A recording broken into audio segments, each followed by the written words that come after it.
It's Tuesday, January 22nd, 2013, and you're listening to Super Gaming Best Friends. I'm your host, Josh Lee. Joining me, as always, Justin Lacey. What's up, Josh? Man, how's it going? It's fantastic. You've been better. You've been in a really good mood tonight. I'm in a weird mood, and I'll talk about it later, but I get excited when I don't have the control to stop playing a game. I stayed up till 3 o'clock last night finishing game just because I wanted to finish it. It's a good feeling. We are many hours after that, and some sleep, and a work day, and somehow you're still pumped. The work day just didn't stop either, so maybe that's like it was like sprinting all day. Sprinted all the way up here, much faster than driving. It's awesome. It rubs off on me. Keep it up. Don't let me drag you down. I will rub off on you anytime. Okay. Oh, hey now. And don't let Cole Monroe drag you down with his gigantic hands. Cole Monroe's here. If you're watching the video version of this, you can see his hands, and they're very large. That's actual size. Those are not bananas. Those are not close to the camera at all. That's no, he's got huge hands too. He could grab his head like that. What's up, Cole? What's going on, man? Cole, some big news recently with you. Is this right? You bought Ni no Kuni. I have. Actually, I have not yet. Oh, I thought you went. Oh, okay. I went online, fired up my PS3 because it's supposed to be a day one release in the PlayStation Network, and it was not there. Day 1.5. So. Yes, it might be there after the podcast. Yeah. I'm okay with that. If you have to wait 12 more hours to play the game or whatever, at least you've got a digital version. Well, it wasn't up this evening, was it? It's also. What's that? It wasn't up this evening, was it? I didn't check. I checked around 4 o'clock. Sure. Yeah, I thought it was. And it's going to be $5 cheaper and no tax, so that's pretty cool. That's nice, yeah. Sticking it. What else is new with you, Cole?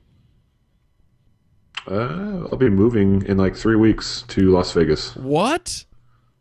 That's right. Cole is going to be a showgirl.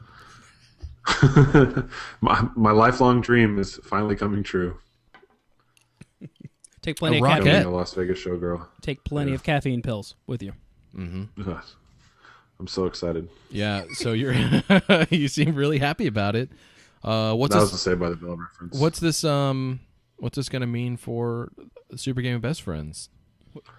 I don't know. So Ethan, I don't want to introduce to Ethan, but Ethan's like what, 6 hours difference from us? 9 hours, 8 hours? That's Ethan Moses, member number 4 here. Go ahead, Ethan. Answer that.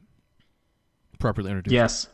No. It's 6, but it'll be 9 from you, I believe. 9. So how are we going to do this podcast? Well, I think we're going to need Doc Brown to figure this out. You'll go at 4 o'clock. I'll go at 1:30 a.m. 4 o'clock, 1 o'clock, and 7 o'clock. We're going to have members just tag in. Josh and I are going to podcast for like 8 hours. Yeah. I'm just thinking if you guys just keep moving east and west, eventually you're going to come back around and be in the same time zone again. We'll eventually just touch tips. Keep going. Yeah. No one else is allowed to move. No. Here's the thing. We can deal with like 2 people on the internet, but if something would happen to myself or Justin, the show would be done. We would be over. Like, I can't do that. You can't be friends on the internet. You can, but you can't have too many. There's a limit to how many internet friends you can have. And I hope not, Josh, because that's all I have. My friends. I'm just saying my friends list is full in life. So, but anyways, that's big. But hopefully, that's good. It's good for Cole and his family and all that stuff. And wish you all the best. And hopefully, you don't miss too many shows, and we'll have you back on. Hopefully, you get to keep playing games. That's the most important part out of all this. Is that absolutely. Hopefully, I'll have room in my new place for a man cave or such. There's a lot of blow in Vegas. My prediction, that's what I heard too, is once we have Cole back, that the entire time he talks about Ni no Kuni. Mm-hmm. Yeah. We also it's not a big stretch. There also might be new consoles by then too. It kind of depends on how long it takes to get settled in. Moving's a big deal. You never know. Yeah. And Atari will have come back and went bankrupt again in that same time frame. and all the THQ games will be released by other people, by other publishers. And EA will piss off its fans. We're trying to make some little bolder predictions than that. Yeah. Ethan Moses, what's Hey. up? What's up, bro? I got no Kuni over here either, guys, so don't worry. We're all on the same page. Doesn't that mean like world or something? Two I don't worlds. know. Two worlds. Oh, it's Two Worlds 3 is what this game is. It took me a second. Is this so it's the third one? Yeah, of the Two Worlds series. Two worlds wrapped in the White Witch. Yeah. I think this is what Uwe Boll's movie was based on. Starring Dolph Lundgren. Yeah, the Dolph Lundgren film where he goes back in time. I think, yeah, Dolph Lundgren was drawn by Studio Ghibli, I think. Explains so much about Expendables 2. Yep. That's it. Anyways, what's new in Germany? Well, not a whole lot. Actually, it's real Wow. cold. It's real cold. And today it took me an hour and a half to find a mug. But I found it. And I found a store that sells coffee and blankets. That was what I did today. That was one of the more exciting things I did. Dude, you should make that blog. With the coffee and blankets blog. just- do you wanna- what did Ethan do today? Actually, Ethan, do you want to plug your new blog? No. Really? Because it's a pretty awesome website, and I've read some of it, some of your articles on it. Mm-hmm. You don't want to plug that? No. What is that saying? They said it on my brother and me this past week. It's you don't. Oh, you want to plug don't other eat in your podcasts, bathroom. but you don't want to plug your stuff? No. What is that? It's What a about the different bathroom? demographic. You don't cook your meals in your bathroom. So, what is it? I don't know Wow. what the saying is. So I don't need to plug it. Go so you're- check it out. It's a website about me being an idiot, like all my stuff. what do you think this is? Well, I know, but you can't have too many idiot podcasts. You do going. have a You gotta one at a non-compete time. in your contract. So if you're But being an idiot elsewhere, I need to know about it. Put Ethan's name in Google, and you'll find he has another website that he runs. Maybe you'll find Ethanville.tk. Yeah, actually you'll find No, you maybe won't. several. You will not projects. find Ethanville. It has been it's dead, unfortunately. But I have all the material from Ethanville, and we may see that revisited. So hold on to your butts, Hold on. as Jesus. Samuel L. would say. If you're listening to us on iTunes or on the website, we record this live. We do a show every Tuesday, Super Game Best Friends and The Horrible Show alternate. We go live about 7:30 Eastern Time, so you can always join in and hang out with us in the chat. We got people in there now. What's up, guys? You can interact with us Hey. live. You can. It's almost I'm in like chat. it's like you're our Super Game Best Friends too. Won't you be our The sequel? best friends? 2? Two. This is a show about video games. If you haven't noticed, we're gonna go ahead and we're gonna talk about that a little bit. We always start the show off with an on-the-spot question. You can send yours in to ask@horriblenight.com. This week's question comes from Roger Allard. Roger asks, after a new low for Final Fantasy with All the Bravest, how can Square Enix screw up this franchise further? That is wow. That's first of all, that's a pessimistic view of a game that isn't out yet. Buck up, Roger. However, the game looks real dumb. And all everyone wants is an HD remake of 7. No. Not everybody. No. I think that would be the game that makes everyone go, "Oh shit, we really don't care about Square Enix anymore," or at least Final Fantasy stuff.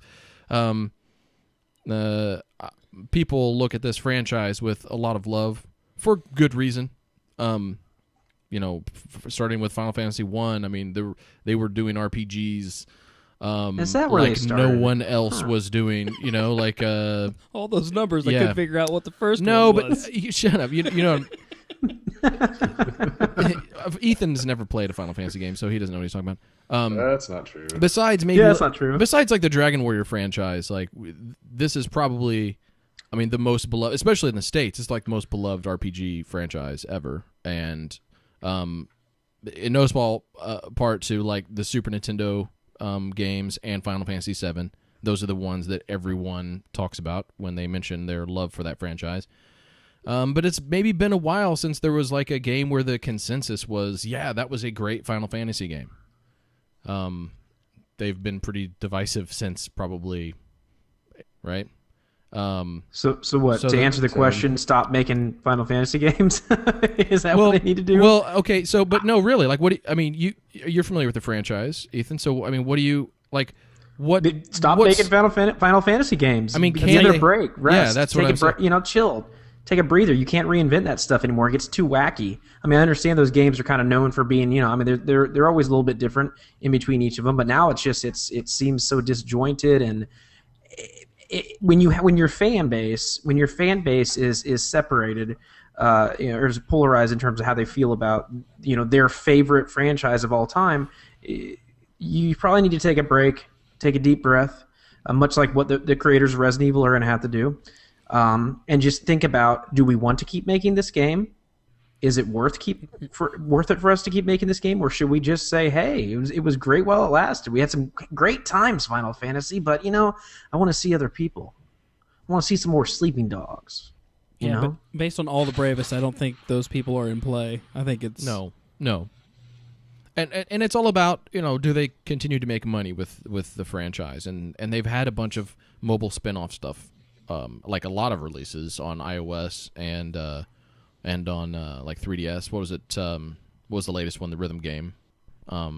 Theatrhythm. Yeah, Theatrhythm. And then, like if you go like right now, there's a sale on PlayStation Network for all the Final Fantasy games. I know it's in the EU. I think it's in the US as well. Anyone confirm that? Yeah, I think it is. I don't know for sure, but it's 25th anniversary or something. Yeah, and they've got and you should see this big list of games and a lot of classics up there, and then you've got like Dissidia and some spin-off stuff. The tactics games seem to still be pretty well received, but no, wait a second. Changed that is what lot. they need to do.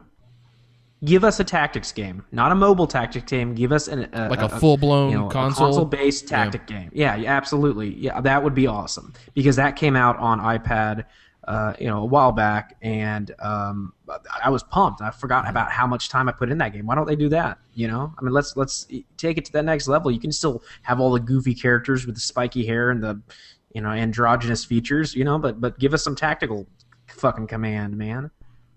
Enix. And Square, there's people named that, right? Is that what it is? Yeah, that's Charles Square and Peter Enos. I didn't even think about that till it came out of my mouth. God. My issue with all these Final Fantasy spin-off games, and I realize they brand it Final Fantasy because it'll gain people's interest no matter what type of crap they're pulling out, but Final Fantasy games should just be the numbered titles and not MMOs. The MMOs should have never been in the numbered titles. It should always just be the mainline games. Think of other names for these other games. Like the reason why this brand is so shitty right now is because of all this crap that they've piled on with these games. And granted, the numbered games aren't that great either lately, but I think they'd be better off if they just separate the Final Fantasy brand name from this iOS bullshit. What's the latest one coming out this year? It's the Lightning Returns. Final Fantasy 13 Lightning Returns. It's the third 13 game. It's like Assassin's Creed 2. So why isn't it 13-3? Why are they like they can't even stick to that naming convention? I have no idea. So we don't have a lot of I don't think any of us have a lot of insight into that the development process or anything at Square Enix. So you don't? But I don't think they do. Could we venture a guess? They do either. Could we venture a guess and say that they spent a lot of money on the technology for 13 and all the assets and all that, obvious. and that this is obvious, probably they don't have to put as much money into making these spin-offs of 13? Is that accurate? Yeah. Do you think? I mean, I'm fine with them messing around and messing up the numbered games. Like, they're still trying to figure out how that series evolves. But like these just spin-offs that don't need to happen, especially like it was one thing to see like the DS remakes of old Final Fantasy games showing up on mobile devices, but like then they make this standalone game and kind of like make a big deal teasing it, and then it's just complete shit. And like, yeah, what won't you throw the Final Fantasy name on is kind of my question. I mean, even going back to like Crystal Chronicles, like that did not need to be a Final Fantasy title. Right. That could have been Right. a total other brand that they started. Like some people really enjoyed that game.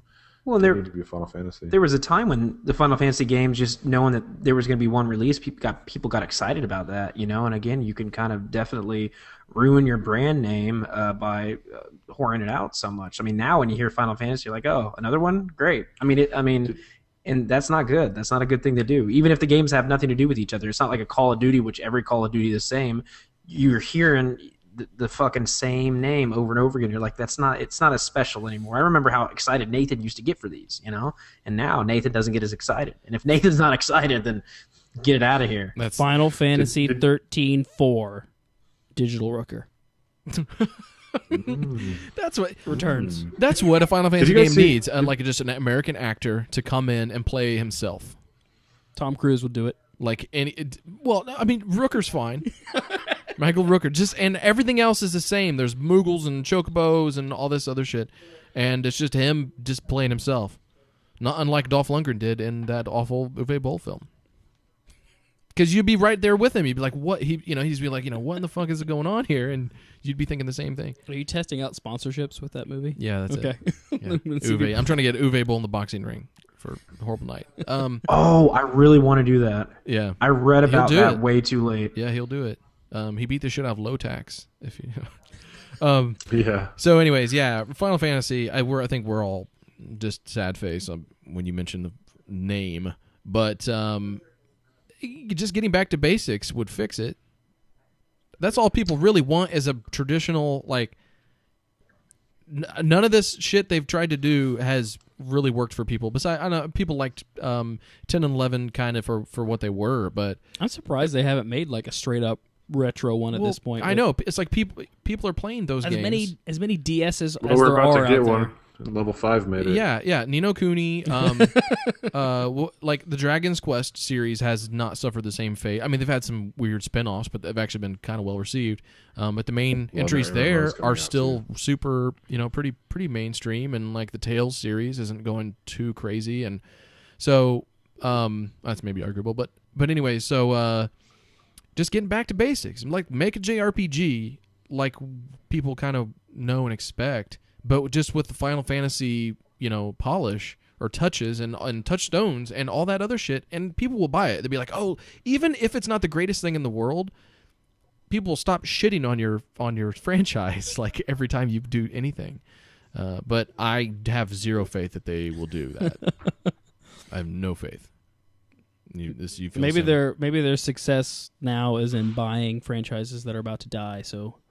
Maybe they'll save some THQ franchises and make the next Sleeping Dogs. Because, really, the interesting thing about Square Enix is the IDOS stuff anymore. So, it's really frustrating. That's it. Yeah, it's unfortunate.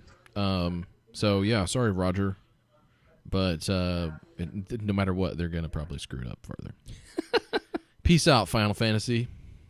By the way, we have, if you really want to hear nothing but a podcast about JRPGs. I think we did a horrible show on it like a year ago or something like that about what's wrong with JRPGs or RPGs in general. So, guys, what are you playing? That's the burning question.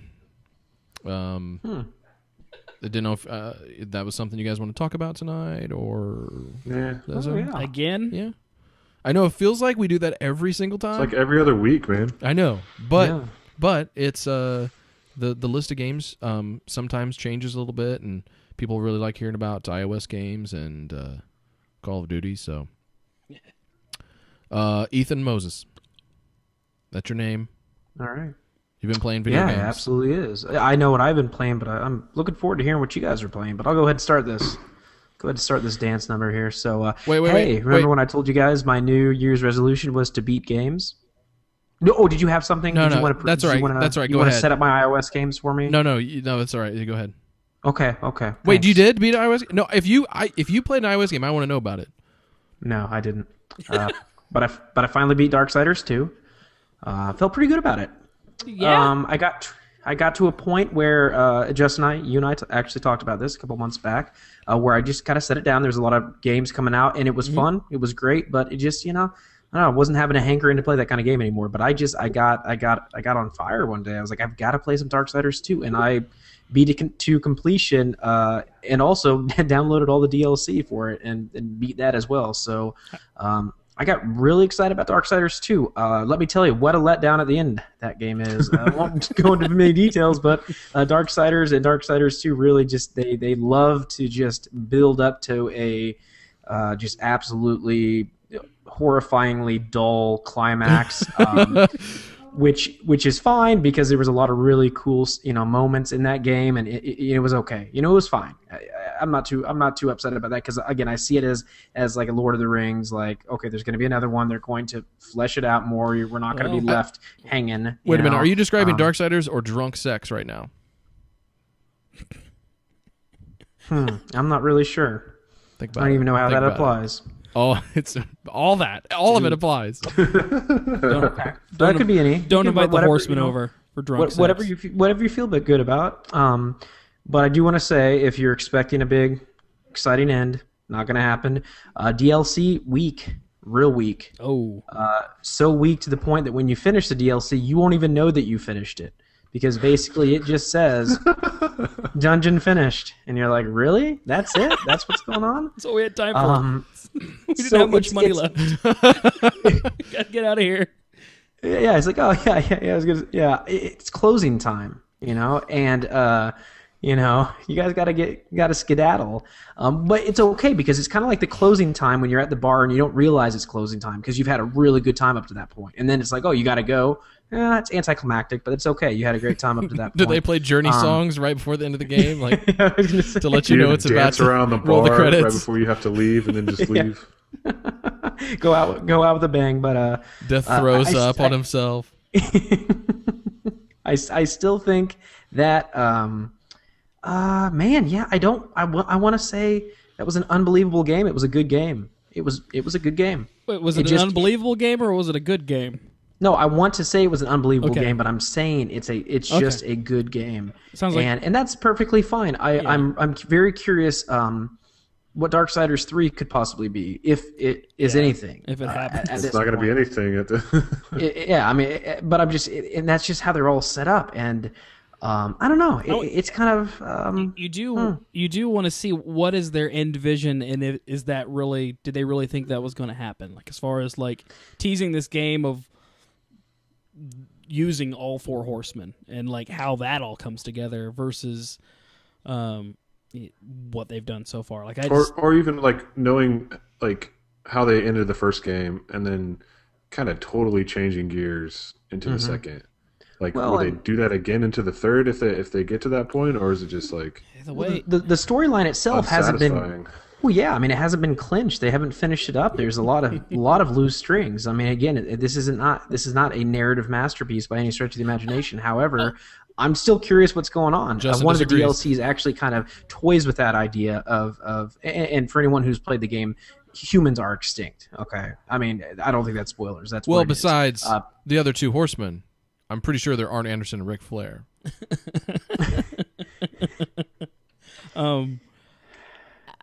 So anyway, humans are extinct, and you're building up to a point where we're trying to figure out whether we're gonna bring the humans back or whatnot.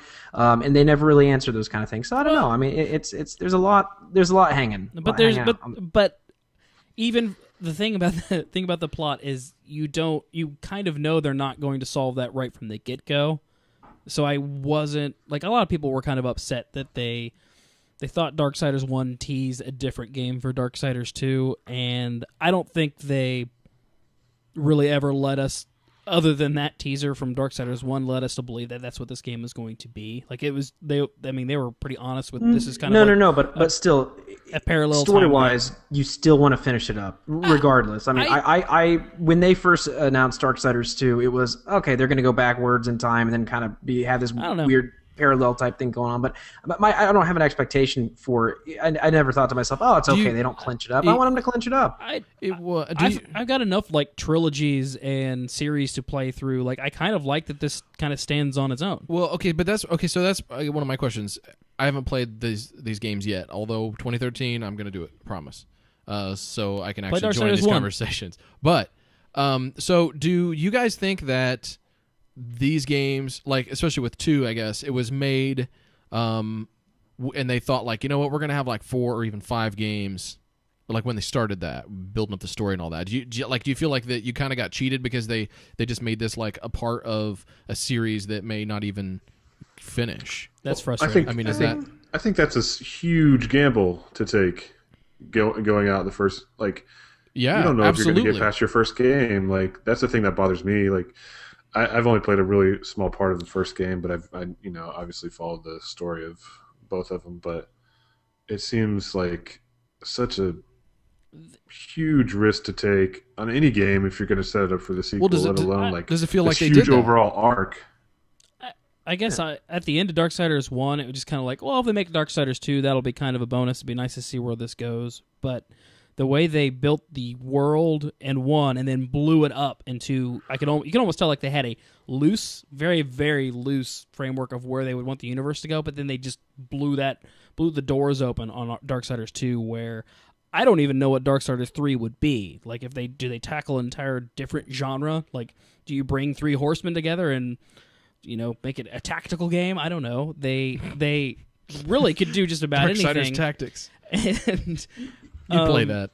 And there was something refreshing about that because, like I said, I was at the time that Darksiders 2 came out. I was concluding so many trilogies, and just everybody was trying to wrap things up and tripping over themselves along the way. That I like that it stood on its own, but I was only disappointed that it wasn't a better game than it was, because it is not remarkable, is how I would describe that game.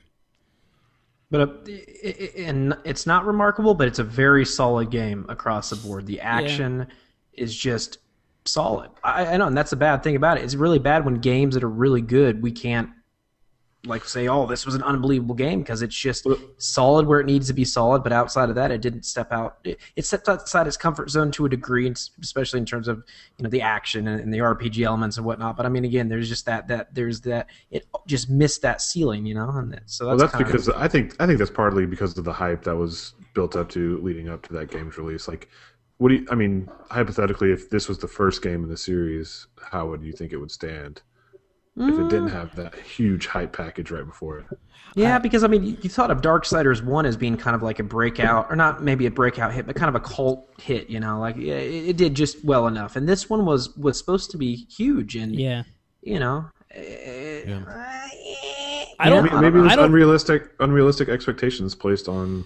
I don't know. I think they took on more than they could chew, and then got crunched and couldn't bring it together still, because it isn't as polished as I think they wanted it to be, but they had to get it out. And I think if Darksiders 2 was Darksiders 1, I don't think it gets as much attention. I think it would be, oh, they tried some things, but there was some of the, I don't know what it is about Darksiders 1. There's some charm to it, or there was something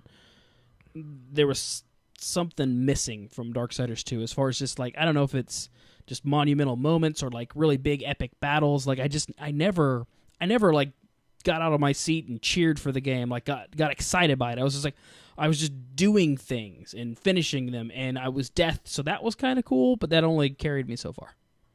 Well, is it because that they didn't rip off Legend of Zelda in the second one at all? Oh, wait. Is that why the first one? They still have those elements. But actually, just now that you say that, what I'm kind of thinking is in Darksiders 2, you could level up, you could get new equipment, you could make yourself really powerful. To that degree, I beat the last boss without taking almost no damage at all. Whereas Darksiders 1, there was more of that tension when it came to boss battles and stuff like that, and those big moments, because death there was an aspect.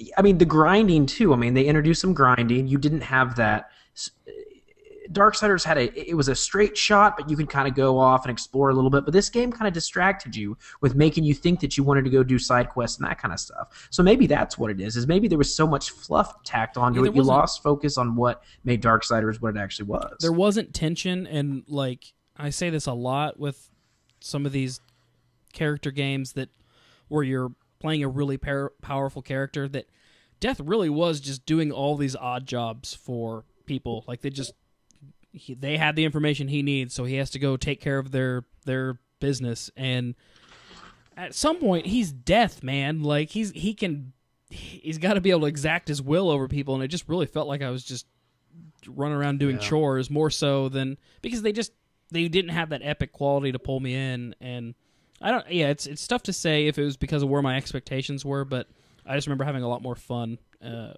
with Darksiders 1. That whole quest thing seems like it's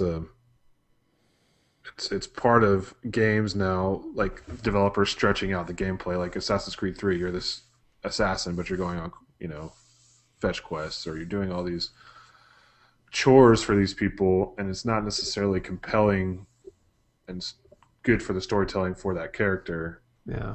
And it seems like that's happening more and more often. Just to even stretch out the gameplay, it's like they're not coming up with creative ideas to add that tension or to make it compelling.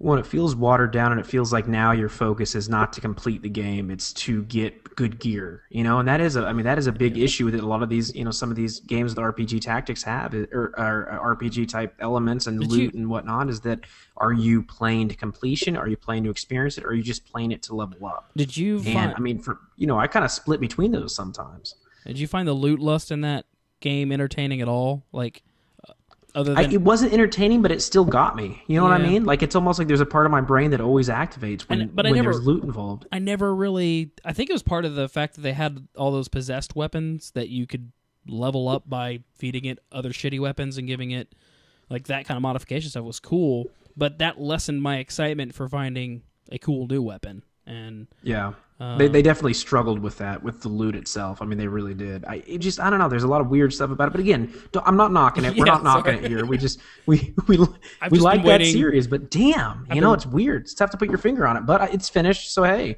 New Year's resolution. Yeah, I'm just glad. I'm glad you going strong. Yeah, you're doing it. This is the first game you've completed this year. Or did you have Far games? Cry 3? Okay. Something else too. I forget what it is. You need to keep a master list, dude. Like keep a master list, because this is something that I'm trying to do as well. So I'll keep a list, and you keep a list, and at the end of the year, we'll compare and see how many games we each finished. Why not? And the winner gets. Can I talk about a game that Can I talk about a game that may distract me from this? Absolutely. Star Trek Online. So Josh Lee's a Star Trek fan. Oh, he is. It is. Oh my god. Oh, he is. Ah! He is. Oh, God. And he and I have been talking, chit-chatting, and he's mentioned Star Trek Online, and I thought, hey, let me give it a shot. We talked about it maybe being featured in some sort of streaming type event or whatnot, but I checked it out this past week, and holy shit, I'm pleasantly surprised. I really was. I was really. I don't want to say shocked, right because Josh Lee's got good taste in games. It's not like he's gonna love an absolutely shitty game. But man, there was something in the part of it that I liked the most was the space battle. Like the thing that I think would probably be the least appealing to me.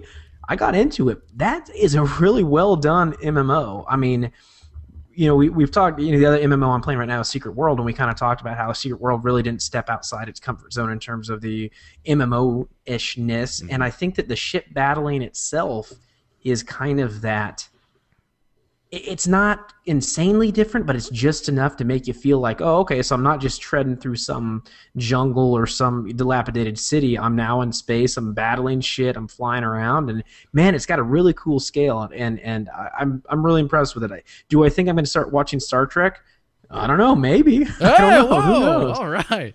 I mean, because you get into it, you kind of get interested. I mean, you see all these, you see all these characters and all these alien races and stuff. And again, I could vaguely tell you, what a Borg is. I can vaguely tell you what a Vulcan is, but outside of that, you don't have any of that background, and you feel like you're lost in an ocean, and you're having a good time, but you're not sure why you're having a good time, and you don't know, and maybe you think maybe you should know more, So I'm kind of like right now I'm dipping my toe in the Star Trek, I'm kind of like, kind of trying to catch up on wikis and that kind of stuff. And like, who's this guy and why is this important and why is, and all, I mean, it's strange how games that have that kind of that franchise quality to them make you kind of lead you into other elements of stuff, And so, yeah, if this can make me a Trekkie, good man, that's really impressive. So, but I'm looking forward to playing with you, Josh. That's the thing. Yeah. That's what I'm Yeah, that's going to be fun. So, Cole, when do we stop Ethan from becoming Josh Lee? After witnessing him getting absorbed to some of Josh's tabletop games and now into Star Trek, when Ethan buys Rocket Girl on Steam, that's when it's over. I joke about that stuff, but I don't really spend a lot of time playing porn games, guys. It's not really a thing. And it's ironic, if I ever do, it's a... Actually, yeah, it's a shmup. Ethan, I've downloaded Star Trek Online. I have patched it. It took took forever, but I have not hit engage, and that's the actual start button. So convince me to spend some time with this game and not go back and play Guild Wars 2.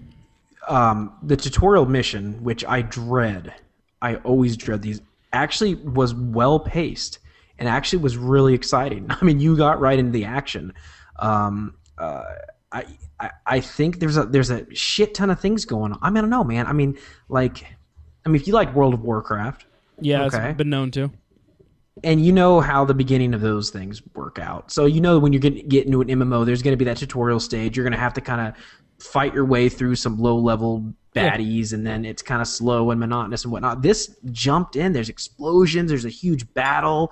Basically, you create your character, and then you appear on a spaceship, and then the Borg attack. And, shit's going to hell. Things are exploding. People are like, we need you. And then you find out at the end of this, everyone who was higher ranked than you on your spaceship is dead. And you're kind of like, oh, shit. And you're so sad. You're kind of like, oh, I can't believe it. They were my friends. And then you go. Killed all of them. You're like the Secretary of Education, Rosalind, or whatever, from Battlestar Galactica. From basically. Battlestar? Yeah. Ethan's so excited. And then you're the captain. Then you become the captain. And I wasn't thinking I was thinking, okay, we're gonna zap shit and have sex with green ladies and shit like that. But I was the captain of a ship, and they needed me. You didn't just go in there and okay, let's start you out on a little go deliver these supplies. They were like, no, dude, clean the Jeffries tubes. Yeah, no, they were like, get in. We need you in now. We need. Let me ask the most important question. Is JLP in this game? I have not run into him. Is he, Josh?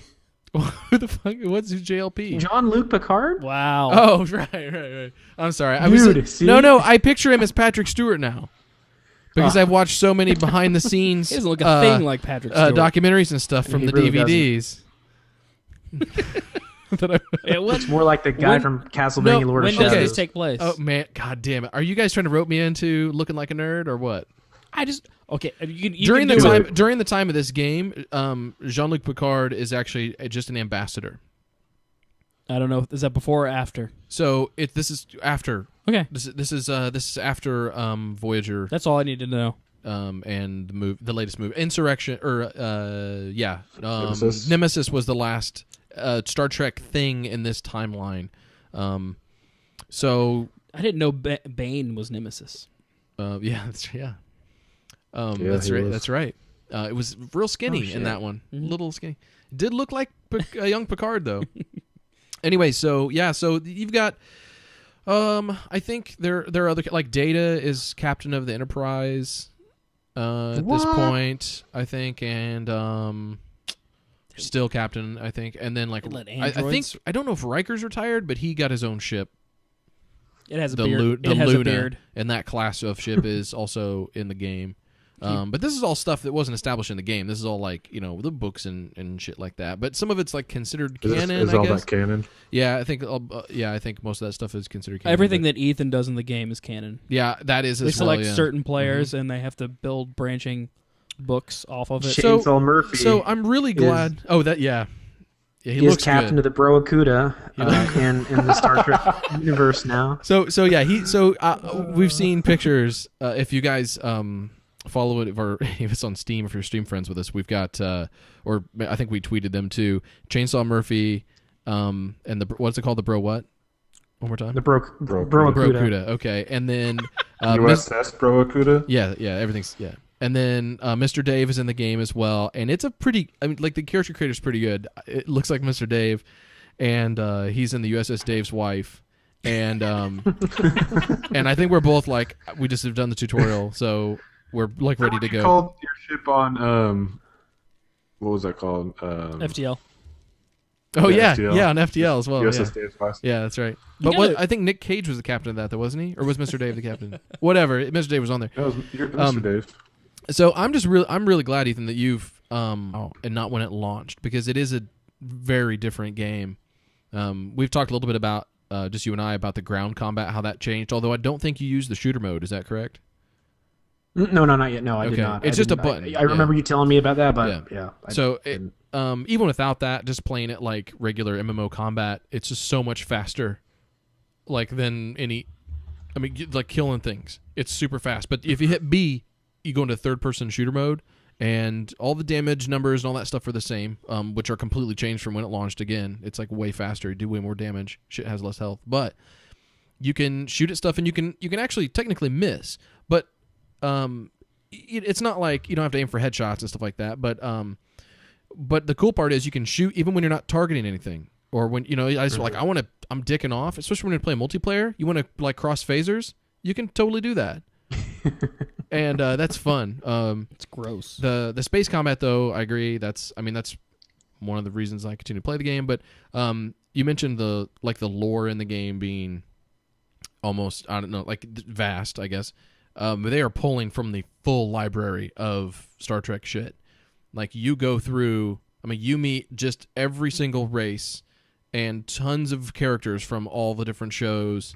And, like, just a dude that appeared in one episode randomly, they'll have a mission based around it, and they'll do really cool stuff. Yeah, there's tons of little cameos and things. So you can tell there's some developers that love this. Oh, my God, absolutely. Those guys have a lot of love for Star Trek. That's cool. I mean, they are serious Trekkies. And like Al Rivera is like, he's a super. I actually hadn't thought about that. I always used to, go on about Warcraft's lore and just how Blizzard had built that up, and it was just assumed that everybody that worked there was really into it. But just like when you have a major franchise like this converting into a game, that there are going to be some super fans making this game that can throw in those touches that make it fun. Yeah, and this is. You can play this game really forever and never spend a dime. I mean, you can if you want to buy stuff, you can, and if you're having fun with it, and you haven't paid anything, I mean, by all means, do it, because that's how they make more stuff. But this is the best free to play implementation I've seen. Like, as far as never making me feel like I have to spend a dime. But if I want the extra shit, I can go and be like, you know what, I want this other extra ship that's not necessarily better than what I've got, but because I'm a Trekkie and I really like this, one particular thing. And when this launched, this was not free to play. So this is something they changed. They changed the tutorials. New. That was not the original tutorial. They changed the combat completely. Like all this stuff. Like, I think that's impressive. Elder Scrolls Online's been watching them as far as like we're gonna have to convert immediately. This seems to be the one that has made the conversion like it sounds like they've made it the best. Yeah. And this game seems to be building steam, actually.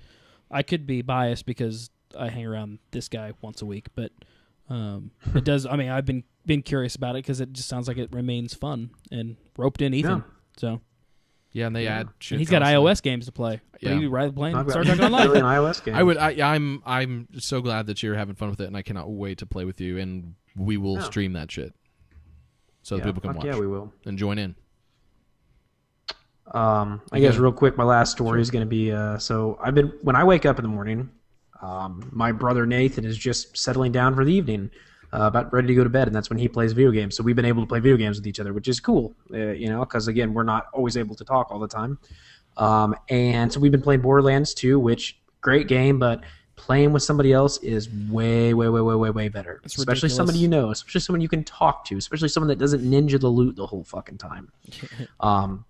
But my wife knows that we do this, and she's really cool with it. She said, "Oh, that's great. I'm glad you get to hang out with your brother and stuff."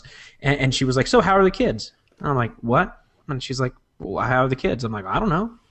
And she's like, "What do you mean you don't know?" I was like, "I don't know. What do you mean how are the kids? We were playing Borderlands too. Like we're trying to find some pirate treasure." She's like, "You don't talk?" And I was like, "No, not about like non-game shit. You don't want me to piss him off, do you, Aubrey? I don't get to talk to him that often."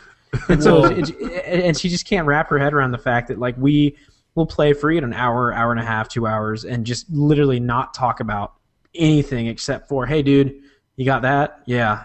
Well, what are the stats on that gun? Huh, pretty good. You might want it." Like, that's just like that's the zone we're in. So today, I asked him how his kids were doing, and his kids are fine.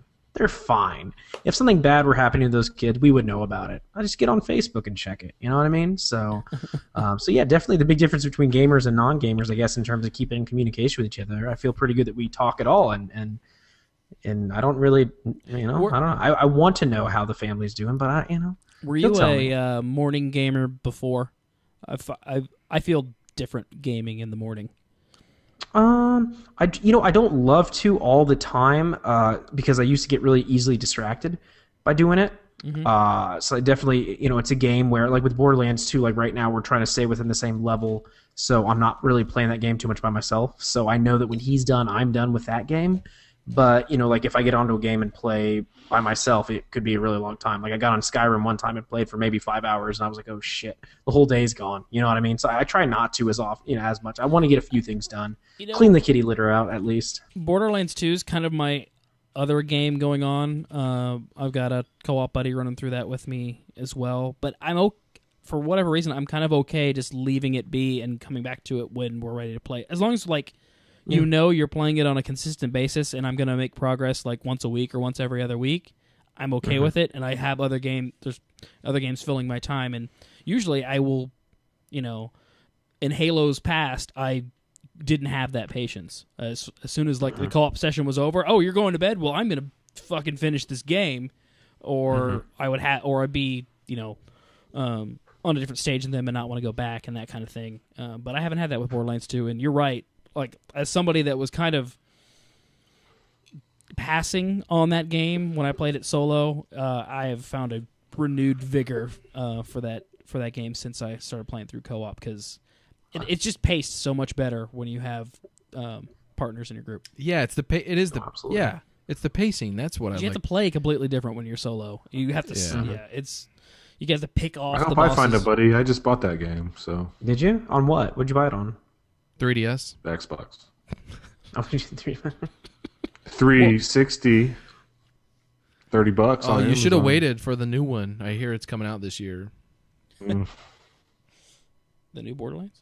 You finally talked me into getting it, so I finally got it. The new Xbox. It's a joke. Without finishing you're Borderlands gonna be, 1. Am I missing from video games here for the next 3 or 4 weeks? So we'll catch you when you're settled. All right. Yeah, we'll all make new dudes, and we'll play together on Horrible Game Night. Because it sounds like everybody forgot to get Necromancers.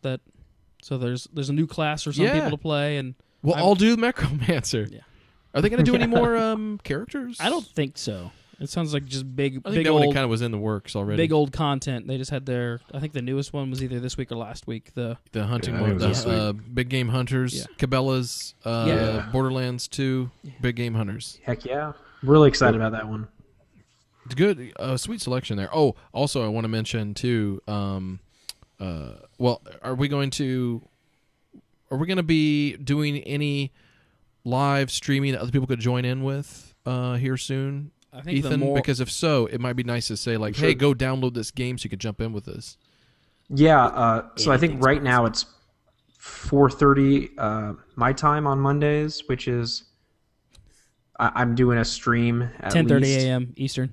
Just 10:30 a.m. So for people with second shift or third shift or whatever that happens to be, join in. But I think we're still talking about like a real consistent stream time. Yep. I think especially the group ones. I think after we want to do that more often. After you see us streaming more often regularly, then the community game nights will pop up from there. But we're all getting our rigs up and figuring out all of our technical issues in the meantime. But there will be more game night streaming. But Ethan had played The Secret World this when was that? Yesterday? This week? Monday. Yesterday. And that was pretty cool. I would have been in there with him, but downloading the game like during the stream was not going to happen in time because it's like 20 gigs. But anytime you see us playing any of these games, I mean, first of all, you should play them if they sound cool anyways. But if you want to jump in with us, streaming or not, just hit us up on Twitter, or the site. Don't even ask us. Just be, hey, we're fucking playing with you, and I'll be like, okay. Like I'm a real big pushover. All you have to do, no matter what. You find yourself in a game with Ethan with chat, just say you're my friend, and that's all you need to do. He literally can't say no. Yeah. To friends. No. To more friends. Big heart. So we need a passphrase though, or code phrase, so we know it's not somebody trolling us. Someone come up with something here. What do we? It's just like a code phrase. What do you think? Something it's about Patrick Stewart. Let's not use that one. That's a private one. Let's not use that. No Kuni. No Kuni. Nino Kuni. Mino Kuni. Oh, okay, you're in. What's your video game safe word? SGBFFs for LYFE. Justin Lacey.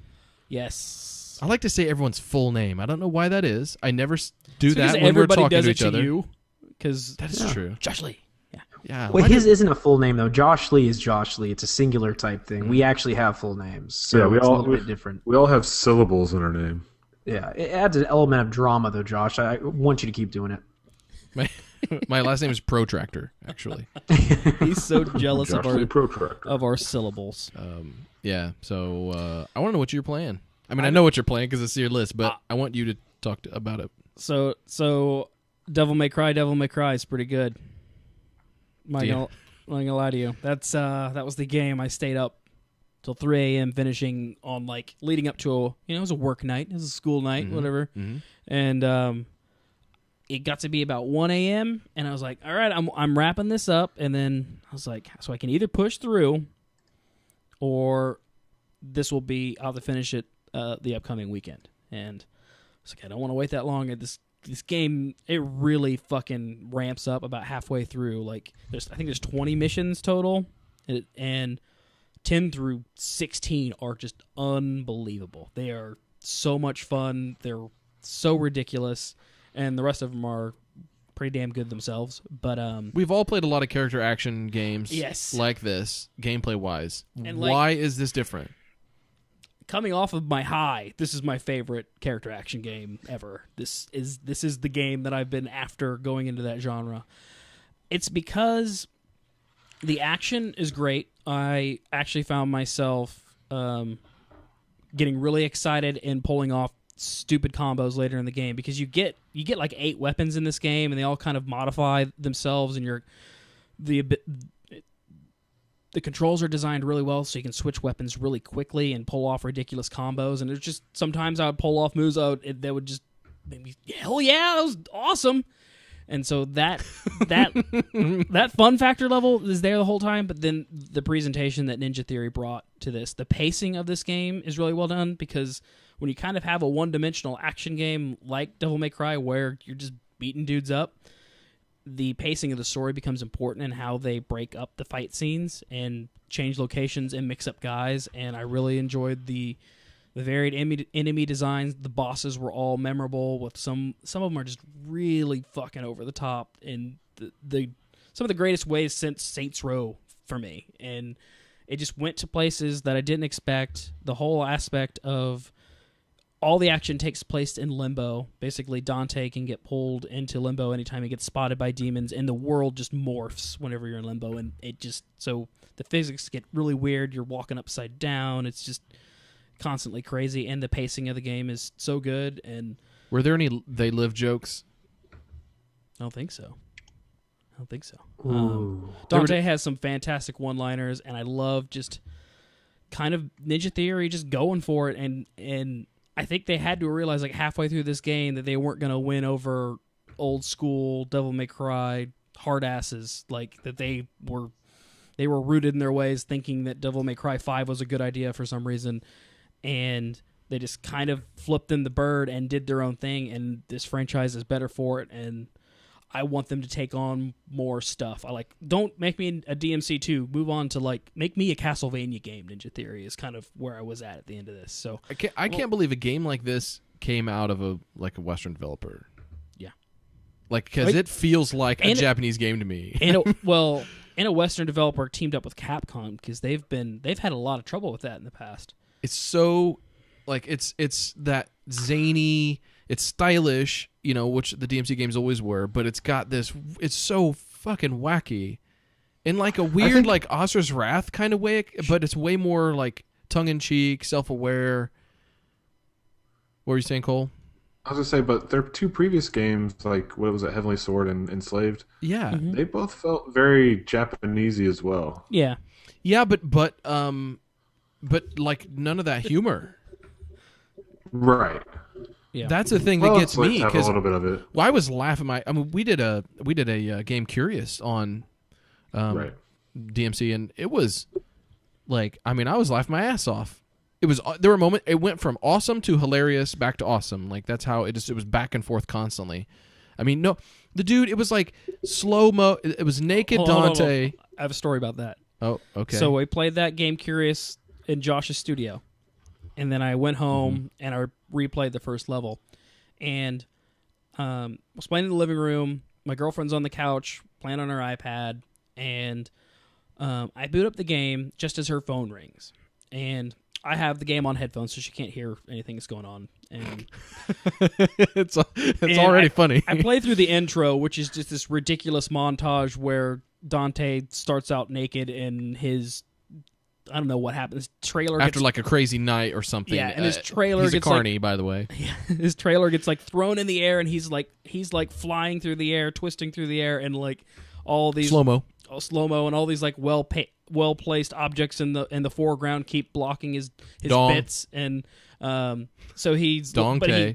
He as he flies out of the trailer, he's putting his clothes on in the air, and it's ridiculous, and I kind of laughed because I knew what was about to happen as I started this game, and my girlfriend's halfway paying attention to what's on TV right now, and in the middle of some frantic business phone call, and she kind of looks up and then just mouths "what the fuck" to me in the middle of it. So, and the other funny thing is, she got off the phone, and it was a long phone call, so we didn't talk about it. And 2 days later, I brought that up. I was like, "Did you notice what I was playing the other day?" She's like, "What the hell? You've played some weird shit."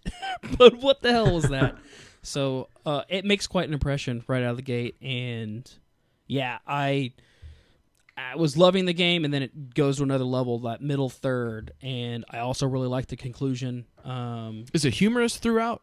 Yeah, because Dante he has some good lines in it, and he's always making smart ass comments that they don't feel forced, but they also have that kind of 80s, 90s action movie kind of tone to them that, yes, here comes his one-liner, and it's still spot on, and it's very self-aware and really well done, and they made Dante their own, and I love this Dante. So I just feel do they explain why his hair went from white to black? Is that within the story? Is that does he start out with white hair and then I will not comment on that.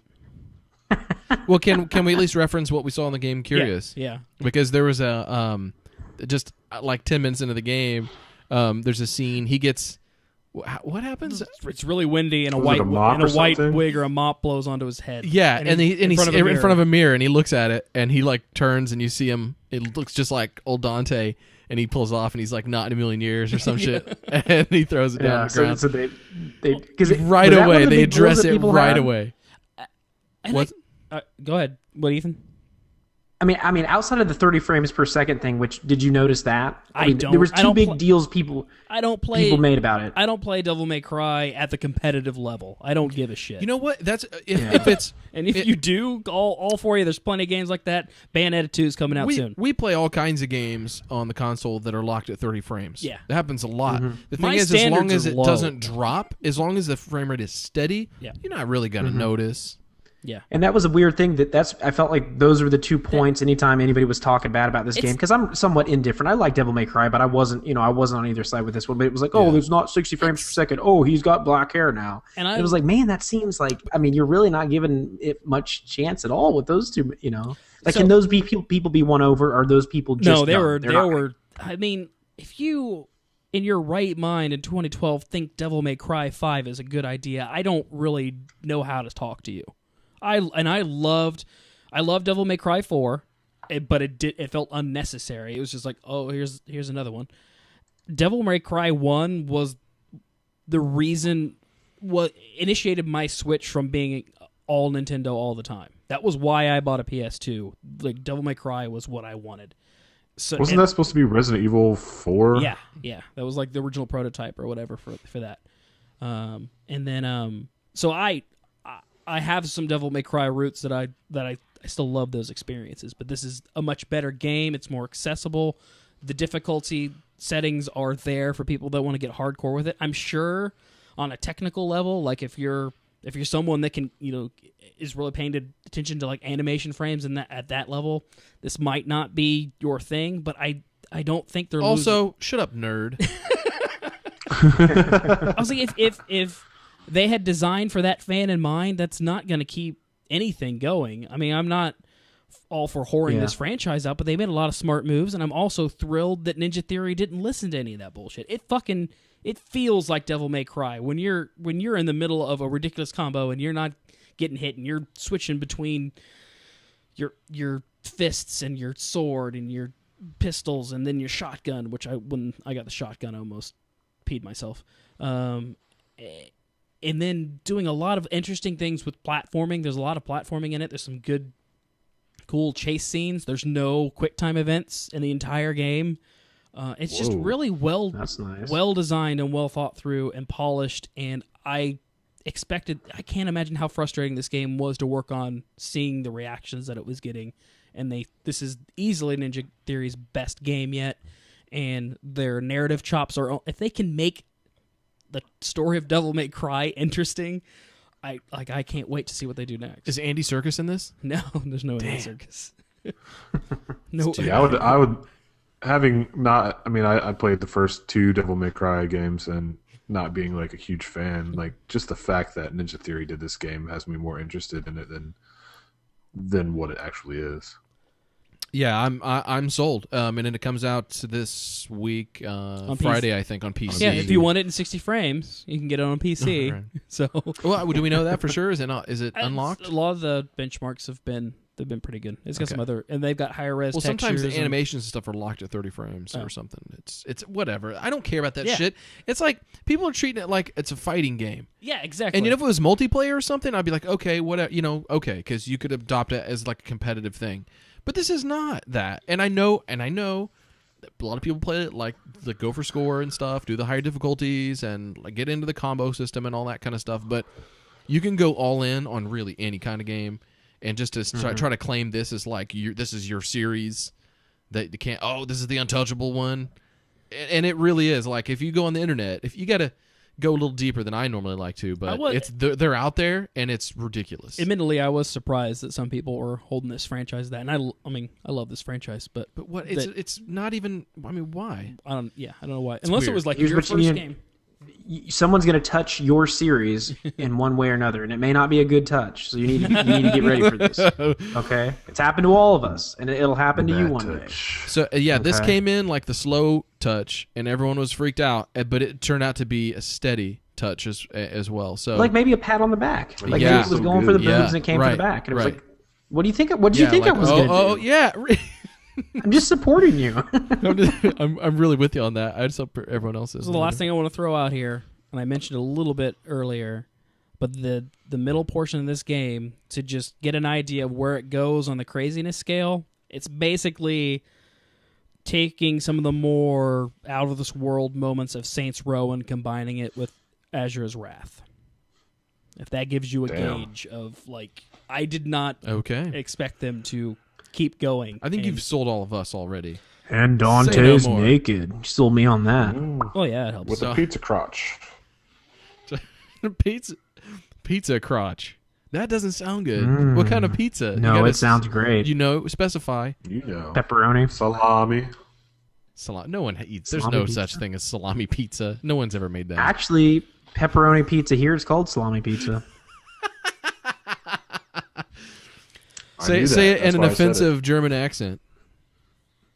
I can't do one yet. I'm giving you the your wife won't let you practice your impressions, but I'm giving you a chance here, and you're not taking it, so you can't complain next time. I'm okay with it. I practice them alone, and once I'm really good with them, I can watch videos of me doing them. Then I'll definitely show them off. Okay, just practice with scuffles and snuggles. Yeah, I do, and it's sad.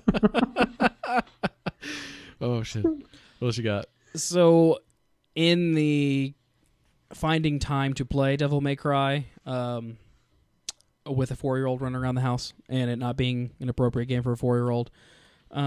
She shouldn't run in the house. That should probably be... Draw the line in the sand. Yeah, that's it. Usually when there's a game I want to Safety focus scissors. on, I'll retreat to my office and I'll bring my 360 in there, take it out of the living room. So it's not on big TV and she's not walking in on stuff that she doesn't need to see. And like 3D sex filler. There's really no good way out of that. Nope. But she still continues to be more curious, and I got to introduce her to the computer this weekend and kind of explain the difference of Mario is not on my computer or on the Xbox, and so she's learning those systems. So till she learns what fanfic is, and so we were going through my Steam library. I picked up a lot of indie platformers. A surprising one that I want to talk about is Flyin', which I had no idea what this game was. Is this a Korean MMO? No, this is just a That's beautifully kind of illustrated 2D platformer, very nature focused. Anyway, like it looked cute. She loved it from that aspect, but with this game in particular, like I played it just to kind of entertain her, and the tutorial levels are really, really simple. You're just kind of floating around and then finding like drifts of wind to pick up seeds, and it's collecting and it's platforming.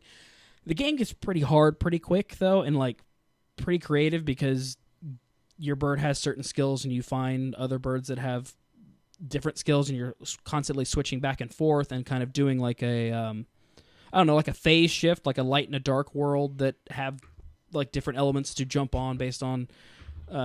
Anyway, it's a lot deeper than I gave it credit for, and I kind of wanted to give that game a shout out because I wrote it off as just another platformer that I may or may not get into. But I mean, I found myself playing for this game for a couple hours after Lily had lost attention in it. But it's colorful enough to have her attention, and then deep enough for me to actually enjoy it. So I recommend checking that out.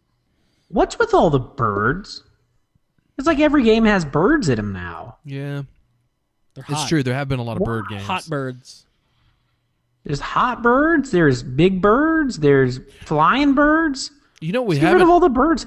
Well, we Have you haven't, seen a bird and been happy about seeing it? I have never been happy about seeing a bird. They're disgusting. They get caught in your shit on your ponytail. car. The Eagles Yeah. in War in the North. Okay, those are the that's best not a bird. birds. That's an eagle. Big difference. It's like calling a shark a fish. That's what they're categorized as, but you can't say that to them. You know? It's like calling Andre the Giant a man when he was a myth and a legend. he was a real nice guy. I heard like that was a thing. Hell yeah, he was. Can you picture Yeah, him as a loves. bird? Oh, that'd be awesome. That'd be majestic. I'd be okay with him being a bird. There are some The only an doggy albatross. puddles. there's some fat birds in Giana Sisters. I kept playing Giana Sisters Twisted Dreams. Why? Because it was also another colorful game that I knew Lily would like to see. Why do you always have to do everything? I think you're doing the kids thing wrong. Kids you're the boss. You go, listen, you're the child, I'm the adult, I'm going to play what I want. Deal with it. I want to play Devil May Cry and Far Cry 3 right now. If she's going to come in and hang out with me, I'm not going to play those games. Don't tell your mom. It's done. Done deal. Secret packs. You got to do like the pinky swear and you're good. I'm not saying I do No, this dude. stuff. I don't, but I'm just. Video games are electronic child molesters. I read man. that. Oh, don't even. She can't be anywhere near them. Oh man, we're not getting into that. I don't want to spend time with. I just want to play video games. I don't want to spend time with you. I'm sorry, little girl, but you get out of here. You know, instead of bringing us together, I'm just going to separate us with violence and blood and cursing. Let's play. Megan, listen to this. Let's play sleeping dogs. You be the About sleeping puppies who dog, sleep. and I'll play the games. Yeah, lie down, wag your tail, and fall asleep. So we did a. When did we do that? Game Curious right after. No, a Reflex review of Giana Sisters right after the New Year. Yep. And I struggled with that game. It wasn't like your super- fault. it That was was on the- shitty level design, is what was going on there. So I went back to play it because I was upset at this game because coming into that I relatively enjoyed the game. Thought it was kind of had a novel mechanic with flipping back and forth between the two sisters, and there were a couple fundamental skills that I didn't grasp onto that I caught onto after replaying the first few levels again. So the places I was getting hung up on were much easier as far as platforming goes. Did not make the boss that killed me about 60 times any easier. So that's a little frustrating just because the precision isn't there. But I did enjoy it a little bit more, kind of understanding how to move through the world a little bit better, and I was finding more secrets. And it's better than I left off with that Reflex review. So I kind of want to defend that game a little bit more. And I totally get that.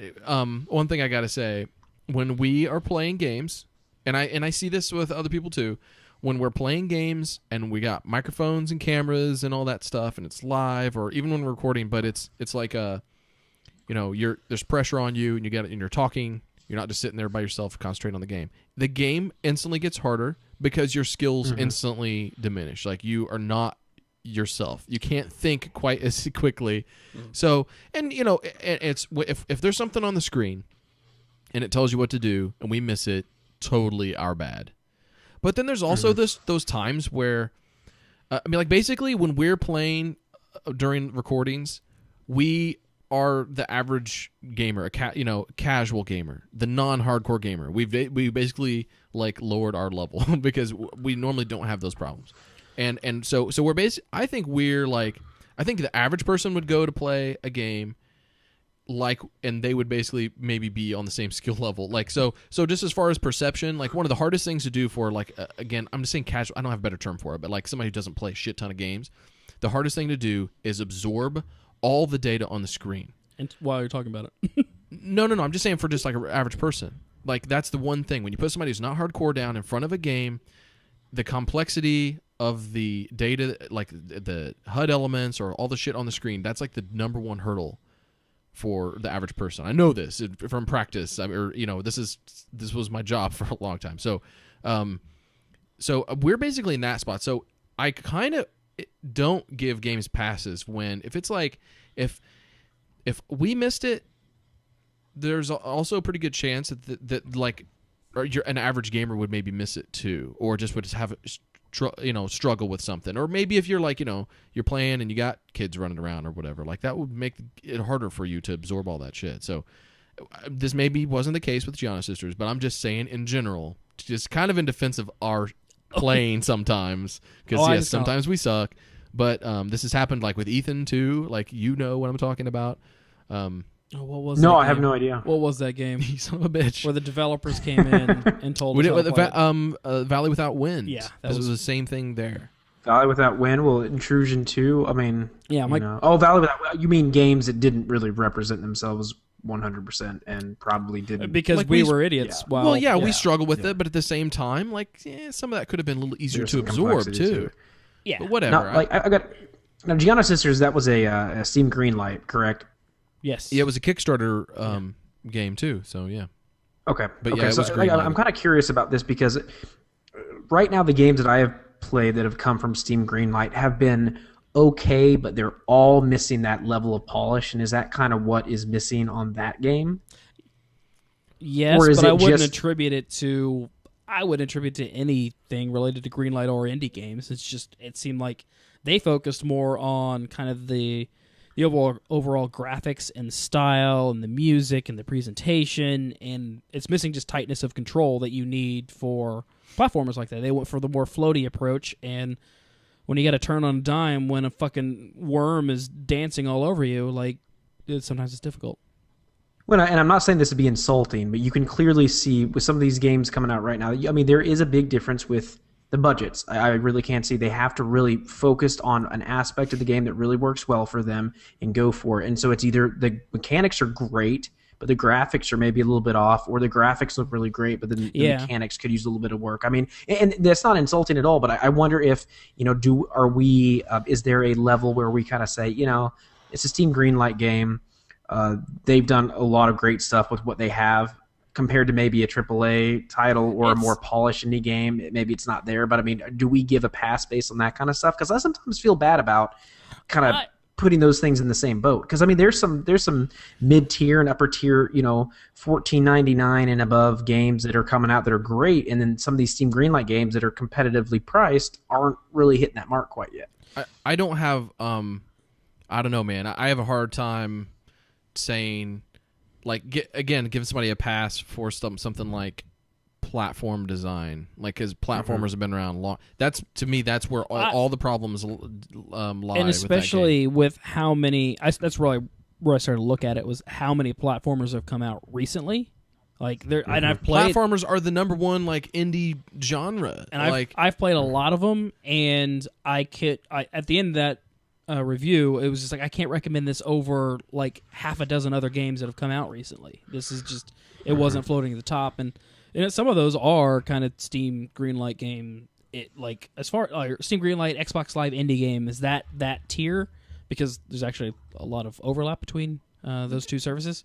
But these guys have made games before too. I mean, this isn't like these aren't like new dudes. And I think that over time though, you'll start to see a couple rock stars come out of Steam Greenlight that'll set the bar for that service. But I think right now we don't really know what we're gonna get, because I don't know, when you have games like Giana Sisters that come from a successful Kickstarter, and then like Postal 2, and then just some weird shit that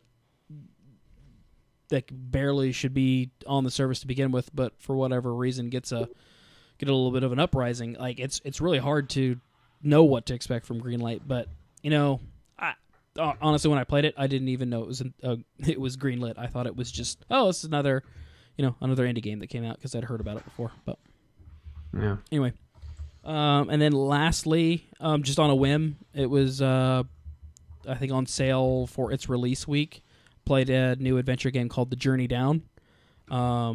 The art style in this is kind of what really pulled me in. The production values, as far as the writing, the voice acting, the presentation, it's it kind of looks like a little bit like Grim Fandango, in that all the characters are all their faces are like African masks.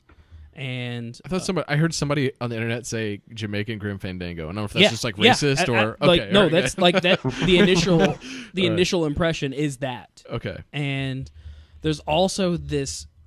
I haven't read up on it, but I have to think that it's an homage to The Secret of Monkey Island, because there is a puzzle with a pelican that is stopping you from doing something because you're scared of it, and you have to solve it in the same way that you do in Secret of Monkey Island. That it is just... Is traditional point and click? Yes, it is. It is very traditional. It's episode 1. I'm not really sure what they have planned for the future of the series, but it took me about 2.5 hours to get through, and it was just a change of pace when I was kind of in between rounds of whatever this weekend, and the characters were kind of off-putting like at first, but once I got into it, about 15-20 minutes, you just kind of see the care that went into the game from a relatively small studio. Sky Goblin is the developer of it. And what else have they done? I have no idea. I just didn't really read into it, other than they did a good job, and I kind of gave them a nod on Twitter. And but yeah, just as far as an adventure game, it's classic as far as like all the tropes. It doesn't do anything new, but I hadn't played anything that wasn't based on. I hadn't played a new adventure game that wasn't based on an old adventure game, so just jumping in completely fresh, I had a good time. Mm-hmm. Cool. Swedish dudes. This is the second Journey Down game they've done. It looks like, which kind of makes sense because I remember seeing this like a while back, but I don't know. So, anyways, it's pretty cool, clever puzzles and funny gags, and it's point and click games making a little resurgence. A little bit. Like I Hey, why not, man? I know you've been playing a lot of adventure games the past year or two, and so I don't really have this to compare it to, but like, yeah, it was fun. It was like $7 or something. It was. Man, so. Yeah, I'm really glad that genre is alive because those are also games that like those like point and click games, adventure games. Those are the games I want like my kids to play. Mm-hmm. Like I want that's what they should learn on. Like that's how I always looked at that. And just the fact that there's new ones coming out that's still it's easy, just as easy to play as the old ones or maybe easier. That's good stuff. All right, cool, good. That's good stuff. Cole Monroe. Yes, sir. It's your turn to talk about your games, and I see something on here. What are we doing? I really want to ask you about. What do you want to ask me about? I want to ask you how Fire Emblem Awakening is. You played the demo. Really? You played the demo, right? I did play the demo. I played the demo right before the podcast, actually. Fresh. Yeah, fresh thoughts. With Cole Monroe. Fresh thoughts. That's my Jack Handy ripoff. So Fire Emblem Awakening is the new 3DS Fire Emblem game that is coming out next month. The demo is on 3DS as of now, and I've never played a Fire Emblem game, and I didn't really know what they were until recently. That they were kind of a tactics ogre, or Final Fantasy Tactics type of turn-based strategy. In the demo, there's a lot of story, which is kind of weird because I was hoping to play more of the battles. You get to play 2 battles, and it's very basic. You don't have a lot of options in terms of changing any equipment or really drilling down deep into the menus. I don't think you can even get in the menus at all. But it looks fantastic. There are like cutscene animations, fully voice acted, that are gorgeous. The 3D models are actually really good as well.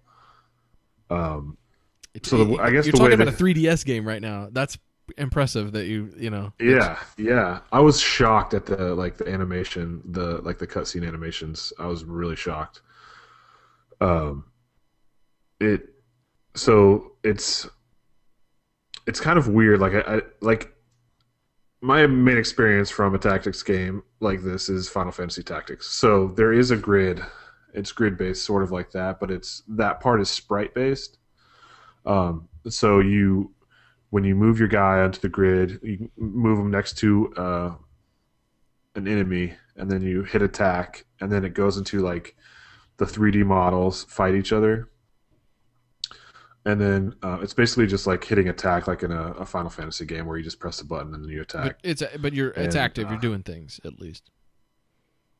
I mean, not really so much in the demo, but. Oh, yeah. I thought you meant it's not like one of those like timing things where you get like. No, you're just hitting attack and your character's attacking. Not the button, the selection of the menu. Okay. The selection screen, yeah. You're not. It's not like an action. Okay. Yeah. Just normal for those games. Yeah, normal. And so it cuts down to like a one-on-one view of your character and the enemy. Or if you have, there's in the second battle in the demo, there's a character that basically has the storyline basically a stalker, but they have like joint powers. So if they're near each other and they're attacking the same enemy, you'll get like a bonus strength or bonus hit points or something like that. So there's like dual characters that go together, and then like the story cutscenes are also like the 3D, not the animation part, but like the in-game cutscenes are actually the 3D models too. So you'll see, like I remember one part they're sitting around a campfire, and it's all 3D models and just talking. But that's not fully voice acted, but there are voices in those little sounds really cool, and I'm really excited for Text boxes. this game because I never really got into the series before because I was so burnt out on Advance Wars. Like when this finally came over, it's not exactly the same, but it was turn-based enough that I wasn't ready for it. Yeah, scratches the same itch. And same developer as well, Intelligent Systems. But all this sounds great, except that it sounds like actually kind of a boring or bad demo. Like if they're really that focused on the presentation. I was really kind of disappointed. Although the Marth reveal is pretty fantastic. Marth. finally have a reason to know who he is. It's pretty cool. It's really cool. That guy from Smash Bros. He looks nothing like the Smash Brothers guy. So I mean, I have no idea what the story is in terms of like where this. It seems like this Marth is a new Marth from the legendary Marth. Like he's got the same name. Are they like original Marth fans upset? Are they gonna play this game? Oh my god! I don't know. I don't know if it's a name passed down through the game. Like what? It's a traditional hero. Wait. Somewhere out there is just like the world's most pissed off Devil May Cry and Fire Emblem fan that just like hardcore Dante and Marth fan, and this is just not his year. Yeah, I know that guy. He's active on DeviantArt. Does Marth have a cape? Does Marth have a cape still?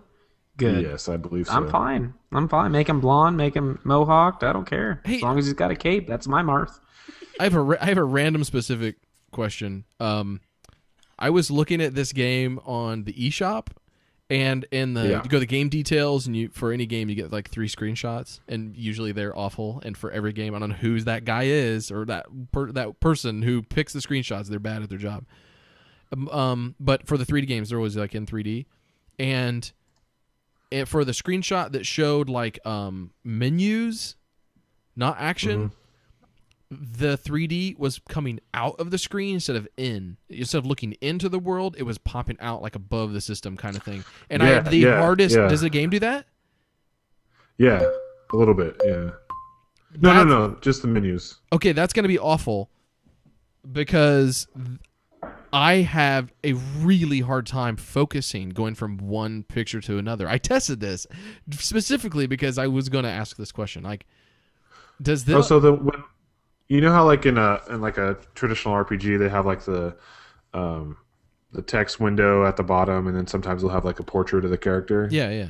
So that's kind of like in the foreground, and then like you'll see like the 3D models kind of in the background with the depth of the 3D. Okay. So it's almost like 2 different types of 3D in the same screen. Did you play Super Mario 3D Land at all? Yeah. You know how you could flip the 3D mode? Is that what you're talking about?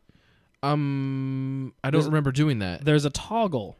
Yeah, there's 3D Land where you can do that, where the game either goes into the system or out at you. All mine go deeper into the screen. So I wonder if I'm getting so motion sick right now. Just wait. I wonder if it's it might be a setting you can flip. Is what I'm saying. Well, okay, but I hope so because I'm telling you, just switching back and forth between the screenshots, I could not focus. My eyes. I mean, I was like trying really hard, and I could. It took me probably for the first time like 10 seconds, no lie, to focus on the menu after I'd been looking at the other screenshots.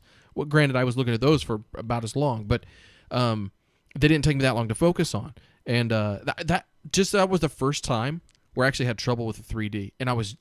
And so if the game is like that, I really may have problems. I'm gonna have to play the demo because I might not be able to play it in 3D. And if I can't play it in 3D, not playing it. I would have bought a Vita if I was going to play some bullshit 2D games. Yeah, you're really riled up about that. No, but really, like it was weird.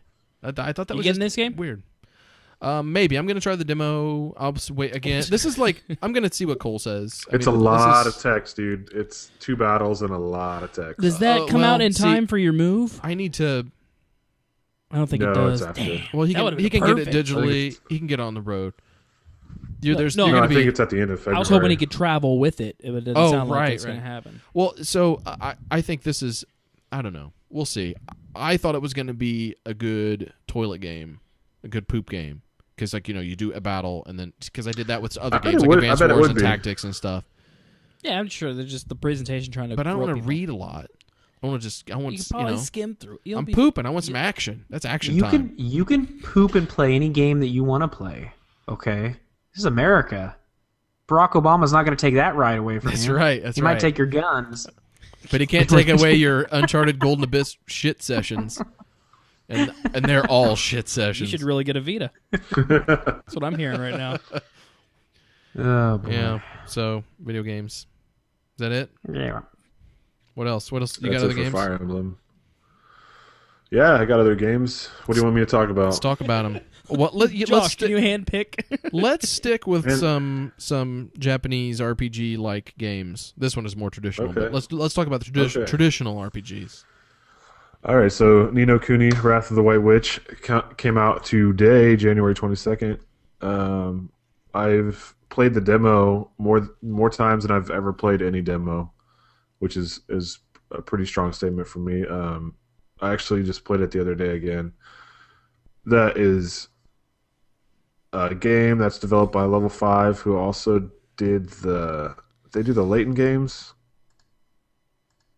Yeah, Am I correct yeah. in They did that? the Layton Anybody? games. Yeah. They did Dark Cloud. That's what I was thinking. They Yeah. did Rogue Okay, yeah. Galaxy. Ooh, I love Dark Cloud. Mhm. Yeah. I need And play then Rogue Studio Galaxy. Ghibli did So did we all. did the art. So movies like Spirited Away and Howl's Moving Castle. Prince Wow, Mononoke. that's a heavy hitter. Holy shit. Yeah. And so it's a more traditional it's party. Japanese RPG. It's going to scratch that itch if you've been looking for a great Final Fantasy game.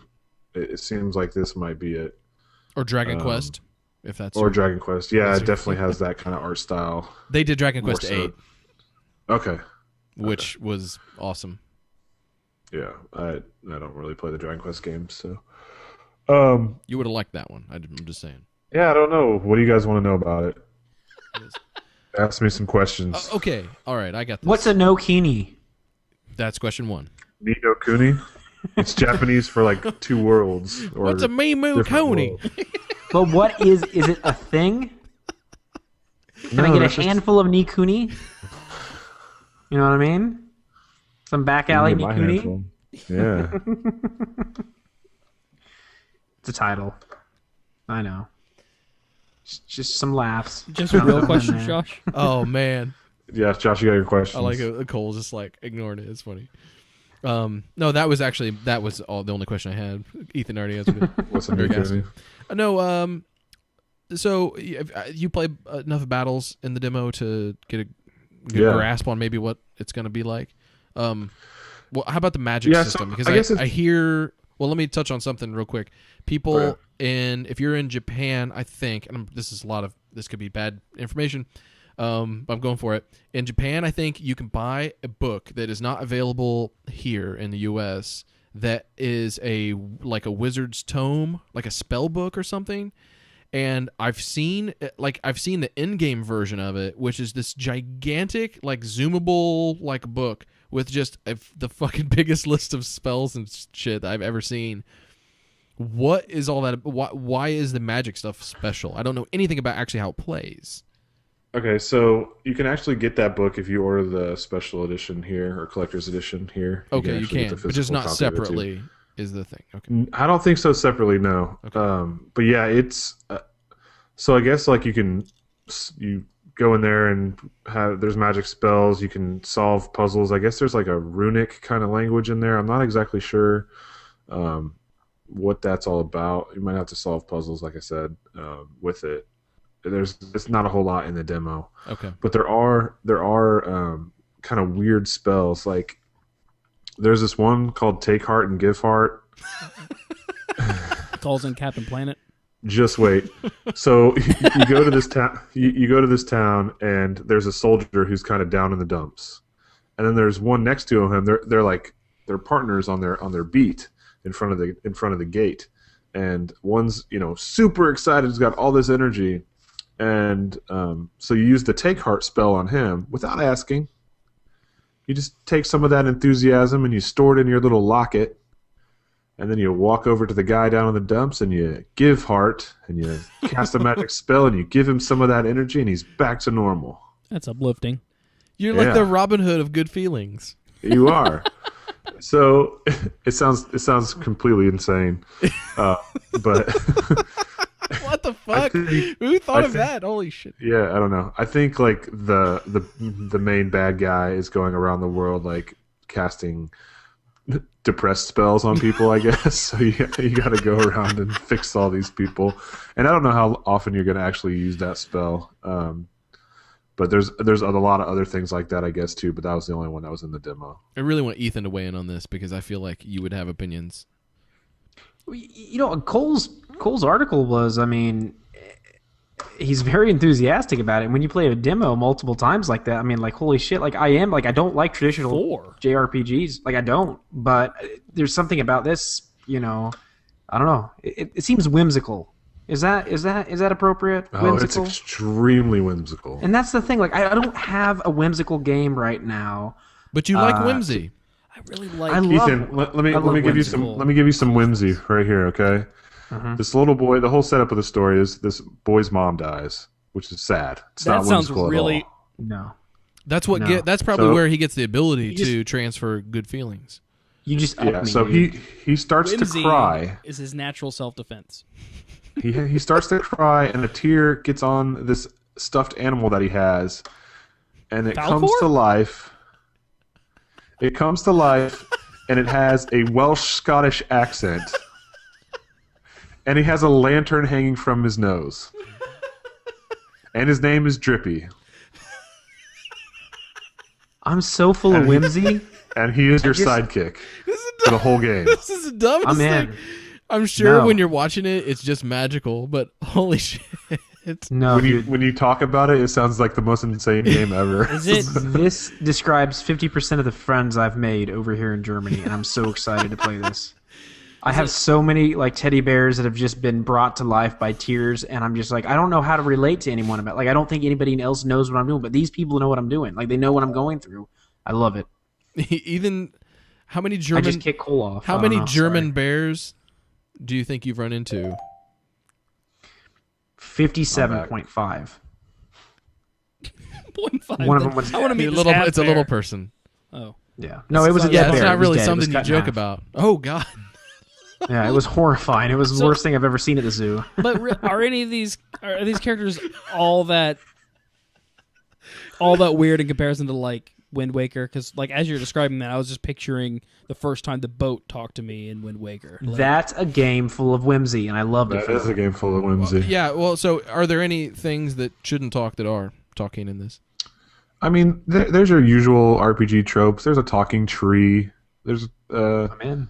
a talking stuffed animal that came to life. Whoa, is there irony with the tree? Does he sneeze because of his own pollen?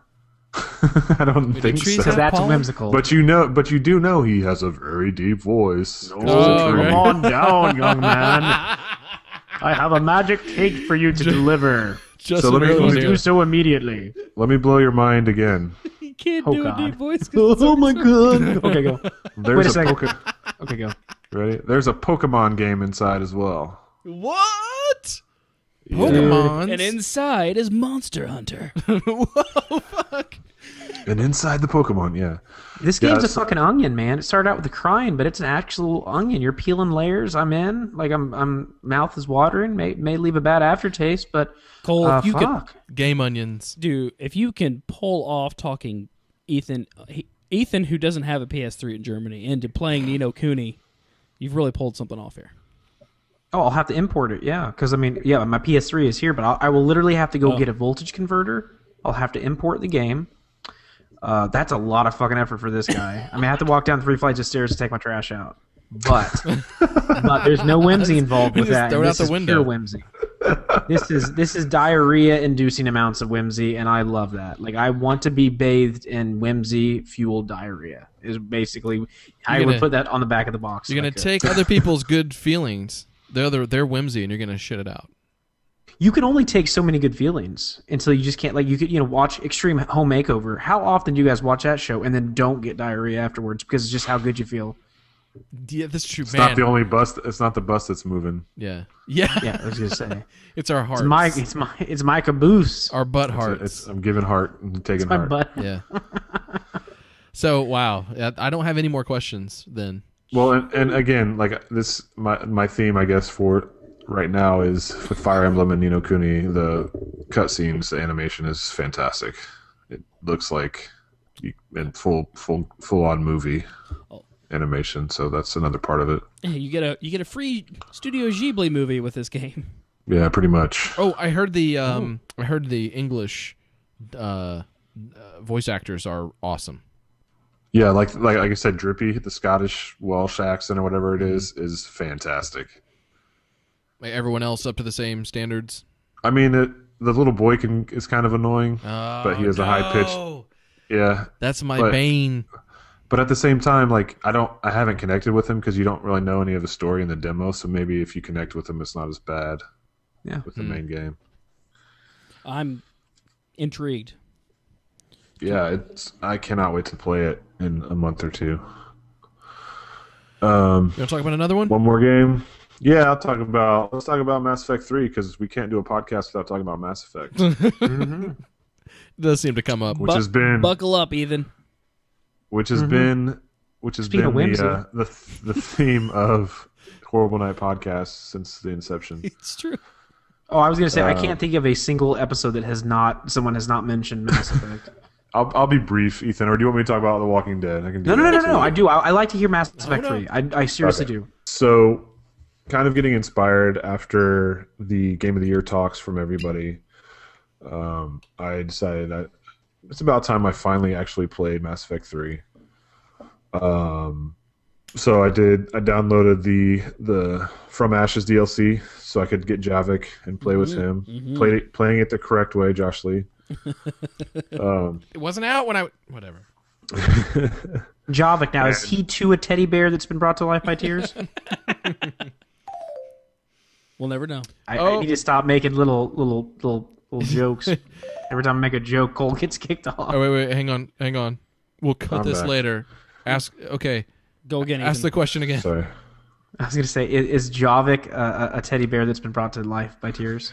He's not so much a teddy bear as a multiple-eyed reptile guy that's been brought back to life. He's been brought back to life through tears. Yes. Really? I love it. Tears of a dead the race. prophets. Oh, that's not very whimsical at all, but okay. No. I'm in. And he's probably my favorite character. New character in this game. He's awesome. He just brings a lot more depth to the historical timeline of the Mass Effect series, which in any genre, in any like series of books or games, like I always enjoy the backstory almost even more than the storyline, the history of the world. But I do have a question for the people who have played Mass Effect 3. Go ahead. All right, so yes, Ethan, are you ever going to play this game? Just go ahead with your question. I'll decide after I answer it. All right, so this question isn't for you, but yeah, I know. So I've had a couple characters die in previous games. Yeah, and you see their ghosts at the end of the game. You suck. Okay, by the way, you just cry over their dead bodies. I'll be back. Well, okay, so you're a failure. Remember the end of Serenity? It's that. I like to, I'm not going to reset after I kill somebody or somebody dies. If you do if you beat all the mega robot bosses and you get all their crystals, then you can bring them back to life at the end of the game. You take the good feelings out of all the people in the universe and you put them into your love mate that died. I brought Final Fantasy VII back around. I'm really curious to see what his question is. I'm sorry. We'll never get to it. It'll never happen. You better just spit it out real fast. All right. So when you are the Krogan in Mass Effect 3, doing the Krogan storyline with rescuing the female. Yes. You remember that part? Yes. Okay. Who is your Krogan partner that you go there with? There are replaceable members of that's what I thought. of every race for all of them. Okay, yeah. That kind of, but they're not. Kind of makes me mad. But they're not totally throwaway. I was fine with it. Like because I actually lost some dudes too. There was a character I actually, because I lost a dude in 2, who then got replaced in 3, and I lost that one too, and I liked him. and it was tough. I'm like, oh shit, Did he shit. go in a Did he go in a tower? Yeah, he did. And explode? And he exploded? Well, something bad happened. Yeah. Yeah, that's same with me. Same thing. But like, I just felt like that was kind of a cop out in terms of storytelling. God damn, that's asking a lot, though. No, it is. But I was like, I would so rather he's have. gonna replace it with a different- Would you rather not seen that whole mission at all? Because I think that would have been the only alternative they could have viably done. The Krogan example you're talking about is interesting because you're either gonna because of the female, not who the no. the Well, but male is. no, That's good too. But no, like the other Krogan character, the optional Krogan character that appears, whether or not your character is alive or not, is he dictates a lot. Like he's kind of he's a major player too. You can decide to side with this guy or not, or screw him over or help him. That's true. That's true. I guess that's true. I just felt like it was not necessarily a cop out, but those party members don't dictate the story in those missions either, though. Like that's bigger. True. It's bigger than them. It's almost like, but I kind of see where you're coming from. I think you probably are thinking the same thing I was at the time. Where it was like, well, it didn't have to be somebody of the same race that was like the obvious replacement thing. They could have just been like one of my other dudes or something like that. But it kind of makes sense in the story. It's almost like if you had your party member alive during those missions, it would have, looking back at it, would almost, to me, been like shoehorned in if they were the ones doing that thing. Yeah. Because like there was already somebody that could have done the sense. job. They already wrote in someone else that could have done the job just as well, basically. So like, why did you need them? So that's I don't know. That was, I know what you're saying, but I think that's I don't know. It's nitpicky. But it is, and I totally admit it. We have to pick some nits on Mass Effect because it is Krogan, giant, more like Borafil. What the fuck? No, but I've been wondering that since I didn't go online looking for it because I didn't want to come across any spoilers. But I mean, I kind of figured that's what was going on, and you start to see the formula for how they like piece this stuff together, but it's kind of like I don't like the alternatives, so I kind of like how they handled it. So that's true. Like I definitely I would rather have the storyline be there with these new characters than not be there because that stuff is really compelling. Absolutely. You can't shoehorn a character you've already met that'll feel even more forced, or True, you throw that plot line out, like that plot, which would be just awful because those moments are really big. That's what made the game for me. All those together. Yeah. Now when these, I've got a question on this, a serious question, sort of. So when these characters pop There's no Kuni in are this. they like identical when they replace their characters? Are they like cousins? Like no, your Krogan's same dead. race, but. They have their own personality. They have a different personality, it's but not they're that the same bad. race. It's not quite that bad. Not all Krogan look the same. They should do that. That's But I guess Solarians I kind of wonder, like, if any of the, because they don't necessarily have the same personality as the new characters don't have the same personality as the replaced characters that died in my game. So I wonder if any of the things would be different. Oh yeah, like I wonder if you missed like a song, maybe.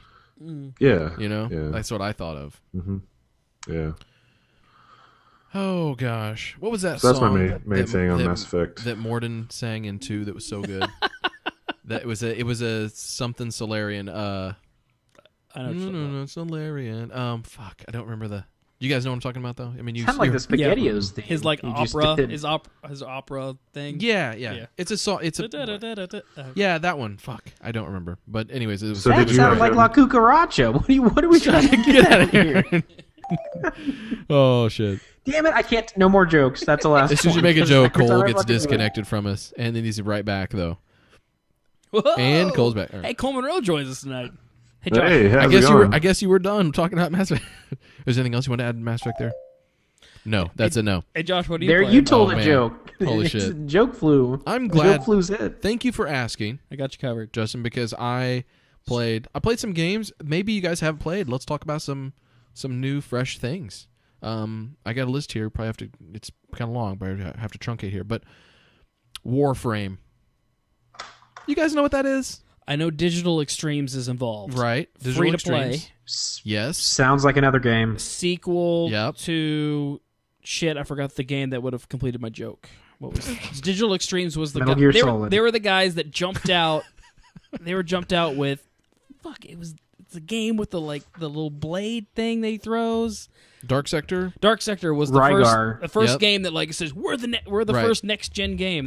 That's what I associate. But they worked on some Unreal games with Epic. And they worked on The Darkness 2. Yep. And Epic Pinball. so wait, really? What's that? I don't know. That's what. Yeah, that's. I don't know. It's one of the games they worked on. Okay, cool. I don't fucking remember the Epic Pinball. That must have been. I bet Cliffy B was involved in that. What's Warframe? Warframe. Oh, they did a lot of stuff. Okay. I know. Ethan, you just were vocalizing it. It sounds real fucking generic. This game is awesome. I mean, it's fucking fun. It's really good. How fun. It's really fun. It's free to play PvE. It's a Okay. co-op game. I don't Okay. know how many dudes you can have. I think like 4. I don't know if it's more than that. Couch but full. I think it's 4. I played it with 2. Okay. You're basically the Guyver. David Hayter Really? live action movie based on an anime. With the weird creatures? You guys not so look it much, up, Josh. okay, Oh my not so God, much, it's a not good so much movie. weird creatures, but the suits. You're basically in the Guyver suit. It looks just like But the Guyver in suit. Guyver, there were weird creatures. Yeah, This yeah. game, no it's weird really the creatures. only. It just looks like the Guyver suit. Nothing else is the same. But you Is have it blade on the elbows? no. There's not. Is There's McPixel not. involved? I know. There's no elbow blades. Well, at least I haven't unlocked them yet. What? Who? I said, is McPixel involved? That's a different Guyver. That's Mick Guyver. There's no Mick in David Hayter's career-defining film. Anyways, How are the male You asses? love David let me Hayter. fucking go on here. Let's talk about the game. How are the male asses in the Guyver suit? They're tight, real tight. So this is a third-person shooter / sword cutting dudes up game. It looks like when you're shooting, it feels like Mass Effect, Okay. like Mass Effect 3, Mhm. when you're shooting stuff. When you're running around cutting things up, you look like fucking Raiden or something, Ninja Gaiden. Like you're not maybe quite as fast, although with some of your special moves you are that fast. But man, when you cut dudes up, they slice up real nice. Like I probably half the guys on a level, when I kill them, I remove their torso from the rest of the body. So like Metal Gear Solid Revengeance shit. Yeah, not quite. Yeah. You're not like, slicing them 8 different ways, but you are a fucking badass with a sword. And so it plays pretty fast, but like you go through these. It's a sci-fi thing. You go from like space station to space station or planet to planet, and by the way, this is a PC game. This is PC, free to play. So of course, but at least till next gen. Hopefully that changes with the next set of consoles. We get some free to play stuff on there. Oh man, all I gotta say is like the action is actually fun. The game is gorgeous. Like it looks really fantastic. Like the effects are good. The levels, like, they just look nice. You'll be on a space station. You're running around. It's pretty freeform. You have objectives with a marker that tells you go here and do this thing. But there's like side rooms and stuff. There's goodie lockers with random drops. So there's loot, and you can like switch between different weapons and stuff. And you have powers that take like energy. That you refill by picking up like energy orbs and stuff like that. I mean, they've taken a bunch of components from a whole bunch of different games and slapped them together in a way that actually really works. Like I can't believe it, but it is actually it's really fun. Like I had a blast playing this, and I played it. I don't know, it was like a 4-hour session or something like that, but co-op.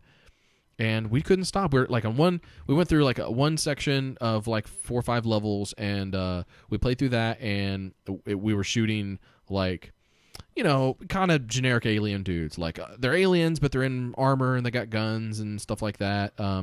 Except like some of the dudes had, well, maybe they weren't alien. They kind of were human looking. Some other guys, whatever. One dude, there's like one type of enemy that doesn't even have a helmet on, but he's got like a saw blade in his hand, and he runs at you with it, and it spins.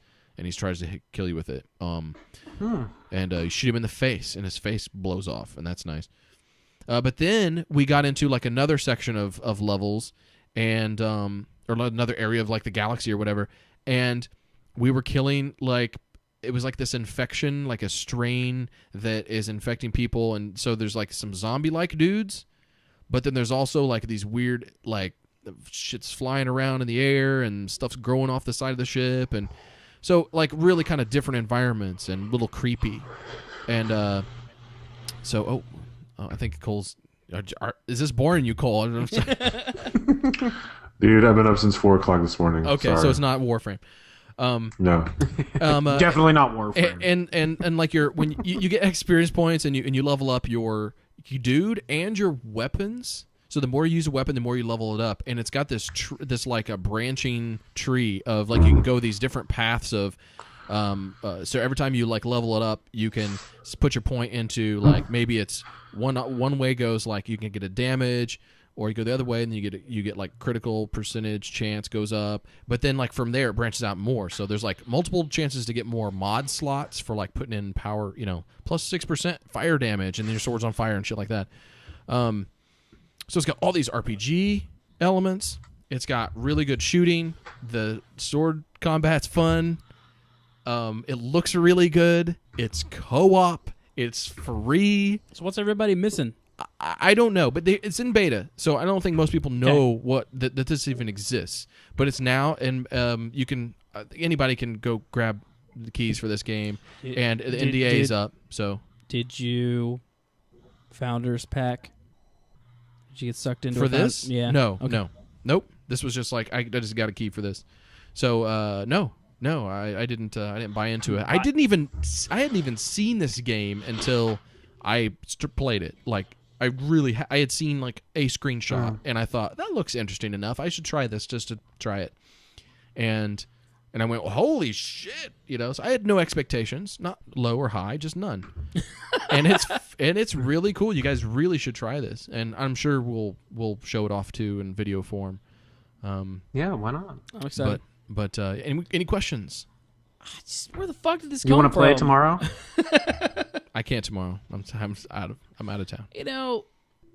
No. I'm sorry. Digital Extremes did some cool stuff with the action and combat in Darkness 2. And when they announced they were going free to play as their next big thing, like I remember hearing about Warframe when it was announced, but I just wrote it off as, do we need another free to play shooter? But looks like they got some pretty interesting elements. So where does the free to play stuff come into? Just like any other free to play game, you really like you can if you want to unlock stuff faster, like different weapons. They have hats. Or some. Yeah, like oh, you want to unlock different color options for your dude's paint job or whatever for his armor. So all PvE, but you can get that stuff too just by normal play. All PvE. Why does he look like a rhinoceros?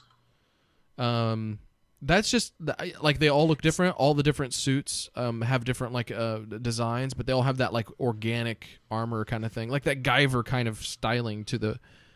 But your dudes, talking about this your dudes in spacesuits. Oh, there's a cool thing. You're on a space station and you'll see like windows, like into space. And I'm gonna ruin a surprise, but this may be like one of those things that get you to play it, like I do sometimes.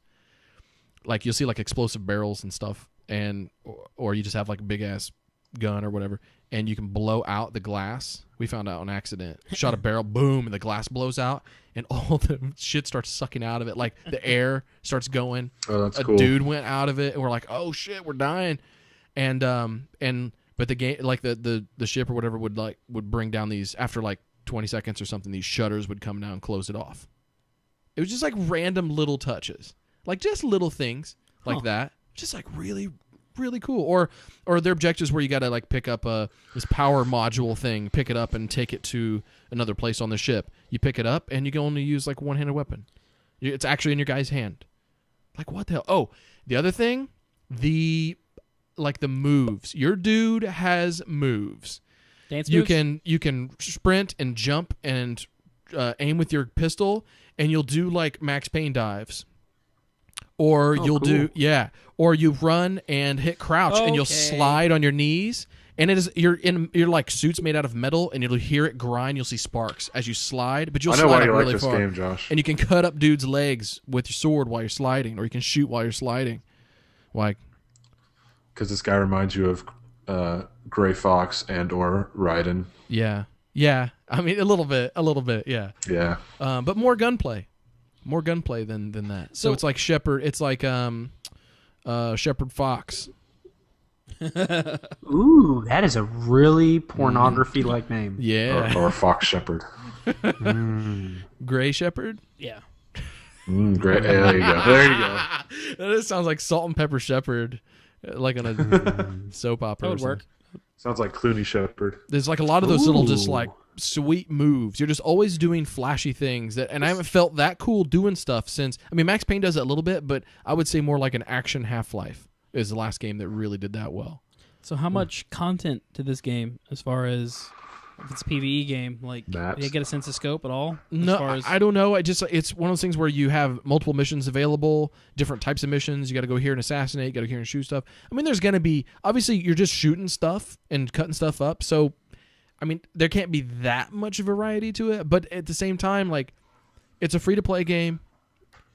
There are a million games out. I don't need to sit and play one game for 60 hours in a row. You know what I mean? Like it's something you just go back to because it's fun to play.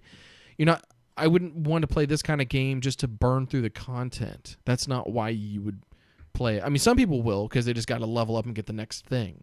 But I don't play games just to get the next thing usually. That's not.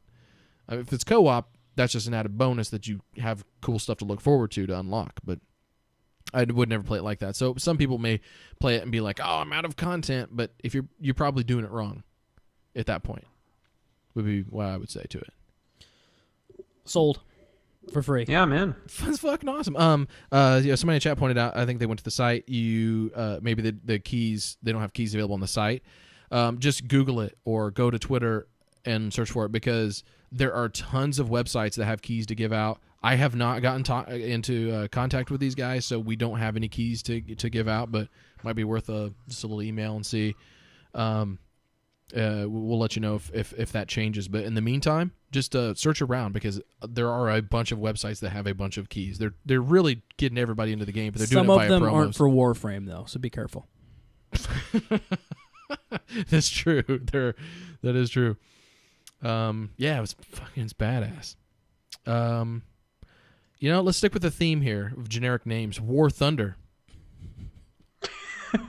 I played that one too. This is somehow worse. Yeah, this is Gaijin Entertainment, not that Gaijin. It's a different Gaijin. I don't know what they made before this, but this is a World War II multiplayer fighter plane game, PvP game. I like flight sims. They have a War Nitro. No. So I like my planes. Is that a WWF WCW game? Yeah, I like That planes. that clicked and it was in and it was laughed. And I couldn't Are bring these it guys back, here? even though it took me I know. long. That was our connection. Internet delay. No, that was a brain delay. That wasn't an internet delay. That was Actually- literally my brain like wrestling. And then Actually, black. now all I can think of is Thunder in Paradise. So thank you. Oh yeah. Thanks for that.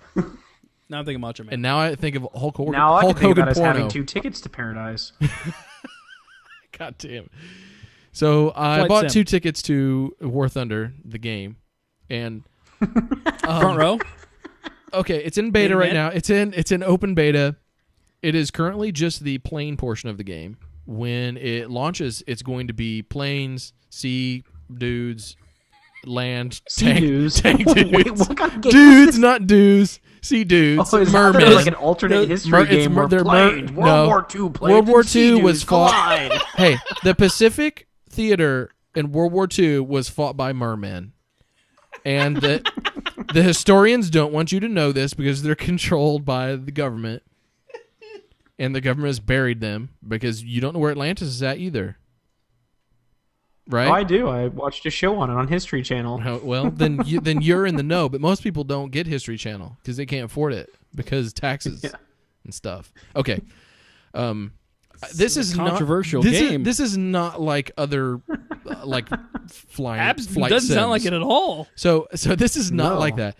Sounds more like Wave Racer than anything. This is extreme. You know what? It controls as easy as Wave Racer does. You can play this game with a mouse and keyboard and be the best guy on a server. You do not need a fucking joystick. You don't need track IR clipped to your visor. You don't need any of that fancy shit. You don't need rudder pedals and stuff.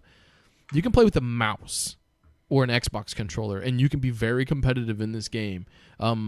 They at least as competitive as Josh. And yeah, and you know what? My first game, I jump in, I'm in a biplane, and there are dudes in Spitfires, and like they're even like the late 40s jets, you know. And you in that biplane, you can shoot some dudes down, and I did. It's easy to control. It feels like Crimson Skies, not like Wings of War. You know. That's cool. Okay, now we're talking about a video game. And it has. I was gonna say, yeah. Yeah. So it has like a realistic mode that you can go play in, but the most people are playing in like the arcade mode, and it was 16 on 16. You have objectives to do, and they're different types. Sometimes it's like some you have to blow up emplacements on the ground or the airfield or the battleship. Or some of them you just have to fly into the zone and you're just playing domination and capturing different flags. And this whole time you are dogfighting. It's super easy to control. It's fun. You shoot a jillion bullets at dudes that blow up real nice. The game looks really good. Some of the maps have really cool, like they have a lot of canyons. Some of them are very vertical maps, so you're flying through canyons a lot. And can you reenact that Will Smith scene in Independence Day where he shoots that parachute out the? I did. Welcome to Earth. Yeah, I did that.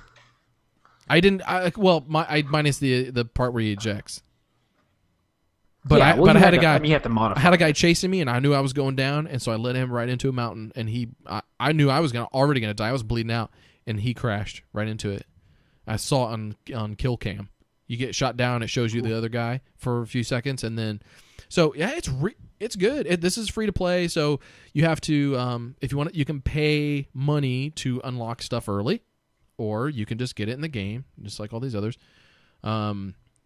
You've got like all the planes are represented. I mean, it's a really good selection of planes. They look like the real planes. It feels like they're going for some historical accuracy, just for like respect for the subject material. But then they decided, but let's make it actually a fun game instead of like, even like World of Warplanes or whatever. The World of Planes just destroys that for me. But I like flight sims, and if sometimes I'm going to sit down and play a 2-hour mission, and you fly for 2 hours and maybe 5 of that is action. This is when you're in a game, you're shooting shit and shit is shooting at you. There's almost no downtime. It is really fun. And I think even if you don't like flight sims, you should play this game. You should try this because it's good. Again, this is like I'm so happy right now with these finds, these free play finds. You sound happy. You look good. You look good and happy. Thank you. And I'm happy because of it. WWII, no mercy. Questions? Anyone? Sorry, I'm still in wrestling Crimson Skies. Yeah, I was too. I was gonna say, yeah. Shouldn't this game actually be called SmackDown Thunder? So, how does it compare to? Can you talk more about the Sea-Doos? What was the other flight sim you were playing? We had a good old plane discussion a while back on Super Game Best Friends. I was playing the World War I game. Prefer World War II? Well, you know what? I can fly biplanes in this one, and that's really what I like. I don't. World War II planes probably because I'm better in them. Like they have some of the like I was looking around, like the third person view with a mouse or controller or whatever is perfect, and you can play, and it's really fun. But I actually did plug in my joystick and play in the cockpit view. And looking around the cockpit, it's got all the buttons and the knobs.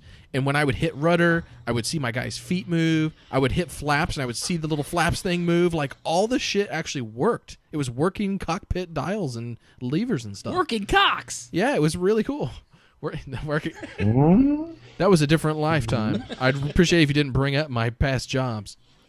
So it's got all that stuff in there, and I like that. And I played some of the realism, and it was totally fine, but I had way more fun playing the arcade shit, and I like that style of playing just because it's like a little bit lower. You don't have like guided missiles that takes all the fun out of aerial combat because the engagement is who gets a lock on the other dude first, who approaches at the better angle, whose computer system is better. Josh Lee says, "Fuck you, Hawks." No, well, Hawks is different because Hawks is basically Ace Combat. You have like 60 missiles on your plane. That is World War II with jets. I mean, that is it's bullshit. It's fun because it's bullshit. But I like playing Lock On or something. It just was no good. So yeah, that was cool. I also played Drox Operative. You guys seen this? Anyone?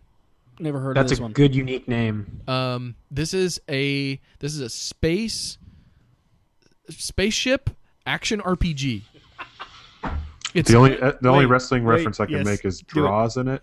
And it's a spy game starring Draws Operative. Oh, and for the chat, yes, the War Thunder was PC. This is also PC. It's like Hitman, except you kill people with your puke. He's gonna puke. He's gonna puke. God damn it. So there are no wrestlers in this game either. Good save. What is Drox Operative? It's Diablo with spaceships. Love it. Like straight up, man. That's exactly what it is. So it's pretty cool. What is this defense mechanism that we've all developed to like rip on Josh's games?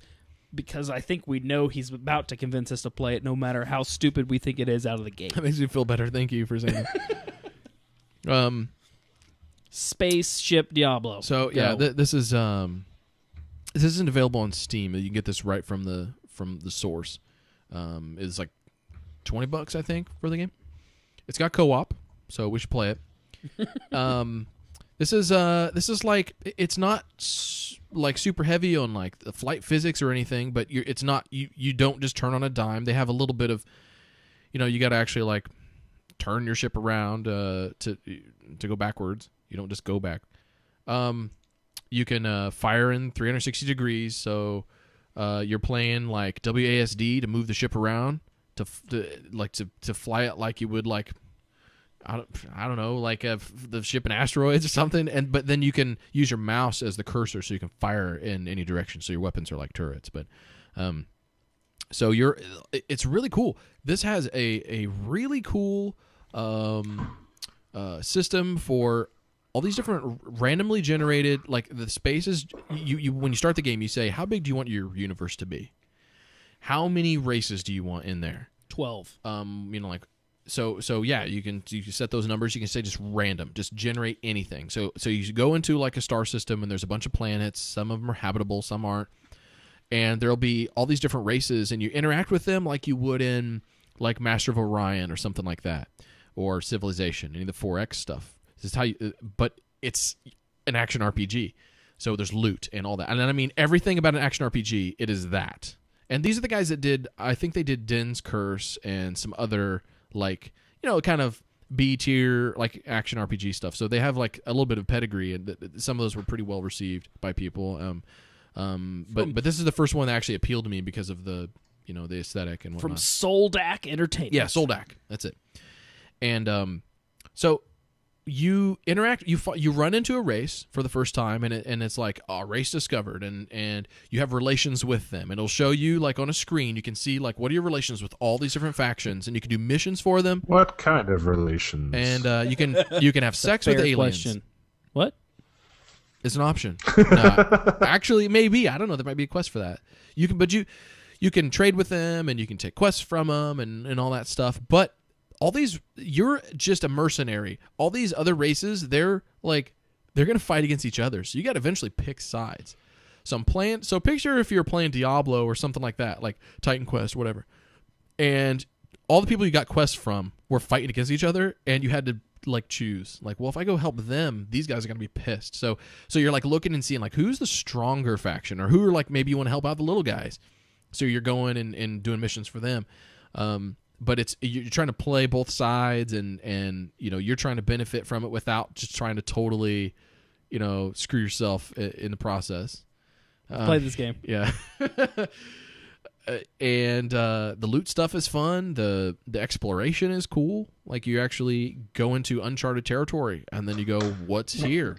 How do they handle loot? It's not just generic, like, I mean, are you adding? I'm using components, ship components. Okay, like, did you ever play Space Zombies and Pirates? Yeah. Or Space Pirates and Zombies? and you add little pieces, and so you'd like maybe you've got drones, or maybe you've got a stealth shield, or maybe you have. I mean, is it like that, or is so it you're more like, oh, I got straightforward? here's lasers, or here's like mines, or here's a different ballistic guns, here's different armor plating, here's a new computer, here's better shields, here's a better power plant. Like you have to manage your ship's power. Like so, you have these different slots, and you can throw anything in there you want. You can put anything in a slot. Justin, god damn it, Justin's this whole time. I think, yeah. Oh, stop looking at me. Don't do that face and look at me. It's freaking me out. So you'll put anything in these slots. Shit, I did it again. And but if you get something really good and you get a little ship, you're not gonna have enough power to use it. Yeah, I know. I'm following you. Gotta use smaller equipment. Big slot. But you got to use small equipment because you don't know how to use it yet. Which seems contradictory, but go ahead. Oh shit! Someone else. Someone asked me a question. No, This looks cool. Is it top down? Yep, isometric view. You fucker! I hate Top down, you so heads much. up. I can't. Oh, this is it. I'll never be able to play this game again. You've ruined this game. Sold Act Entertainment. Bankruptcy How tomorrow. many people co-op? I don't know. 4? How many can? I mean, I don't know how many can fit. As many as you can get in there, right? See, as long as you got enough slots. Yeah. Hey. It's fun. It's fun. There's a demo, and the demo is fully featured. It's very long. God damn it! You got me. Tables of 10. Oh, turn this I table. love ruining his show. Oh shit. But yeah, so go download the demo because I played that and that's what sold me. And you can continue your game from your demo dude, which is good. Oh, nice. That's But, a nice little touch. You'll get I always like that touch. You will absolutely get the feel for the full game just playing the demo. You get right into it, you do the little tutorial thing, and then you get into it real fast. It's no bullshit tutorial stuff, so you actually won't get upset about that. There's like little if you want the pop-ups, you can click on them. If you don't want them, they go away. It's really good though. I got time for one more here on the timer. So let's see. What do I want to talk about here? How about another new game, guys? And this is also on the PC and iOS. This is if I'm saying this right, Synthesia. I'll go with it. We'll allow it. Synthesia. That's not right at all. Synthesia. Synthesia. Not synesthesia. Synthesize. Synthesia. This is look that up. This is like piano Guitar Hero, but it actually teaches you how to play piano, like real on piano. a keyboard. Yeah, well, you can play this with like a keyboard, but I play it with like a piano keyboard. Can I use my Rock Band keyboard? Maybe if Can you yeah, put sure. a guitar? If you can have some way to hook it up to your computer, like if if other programs see that keyboard, then yeah, this would. I'm sure. Yeah. So I've got a Yamaha here. No, I have an M Audio. But mine's like a 49 key or something. It's not like full size, but it knows in the game. It knows that. So it'll take MIDI files and any MIDI files. But like I found sites that have game music that with just the piano parts. I have floppy disk full MIDI files if you need them. Okay.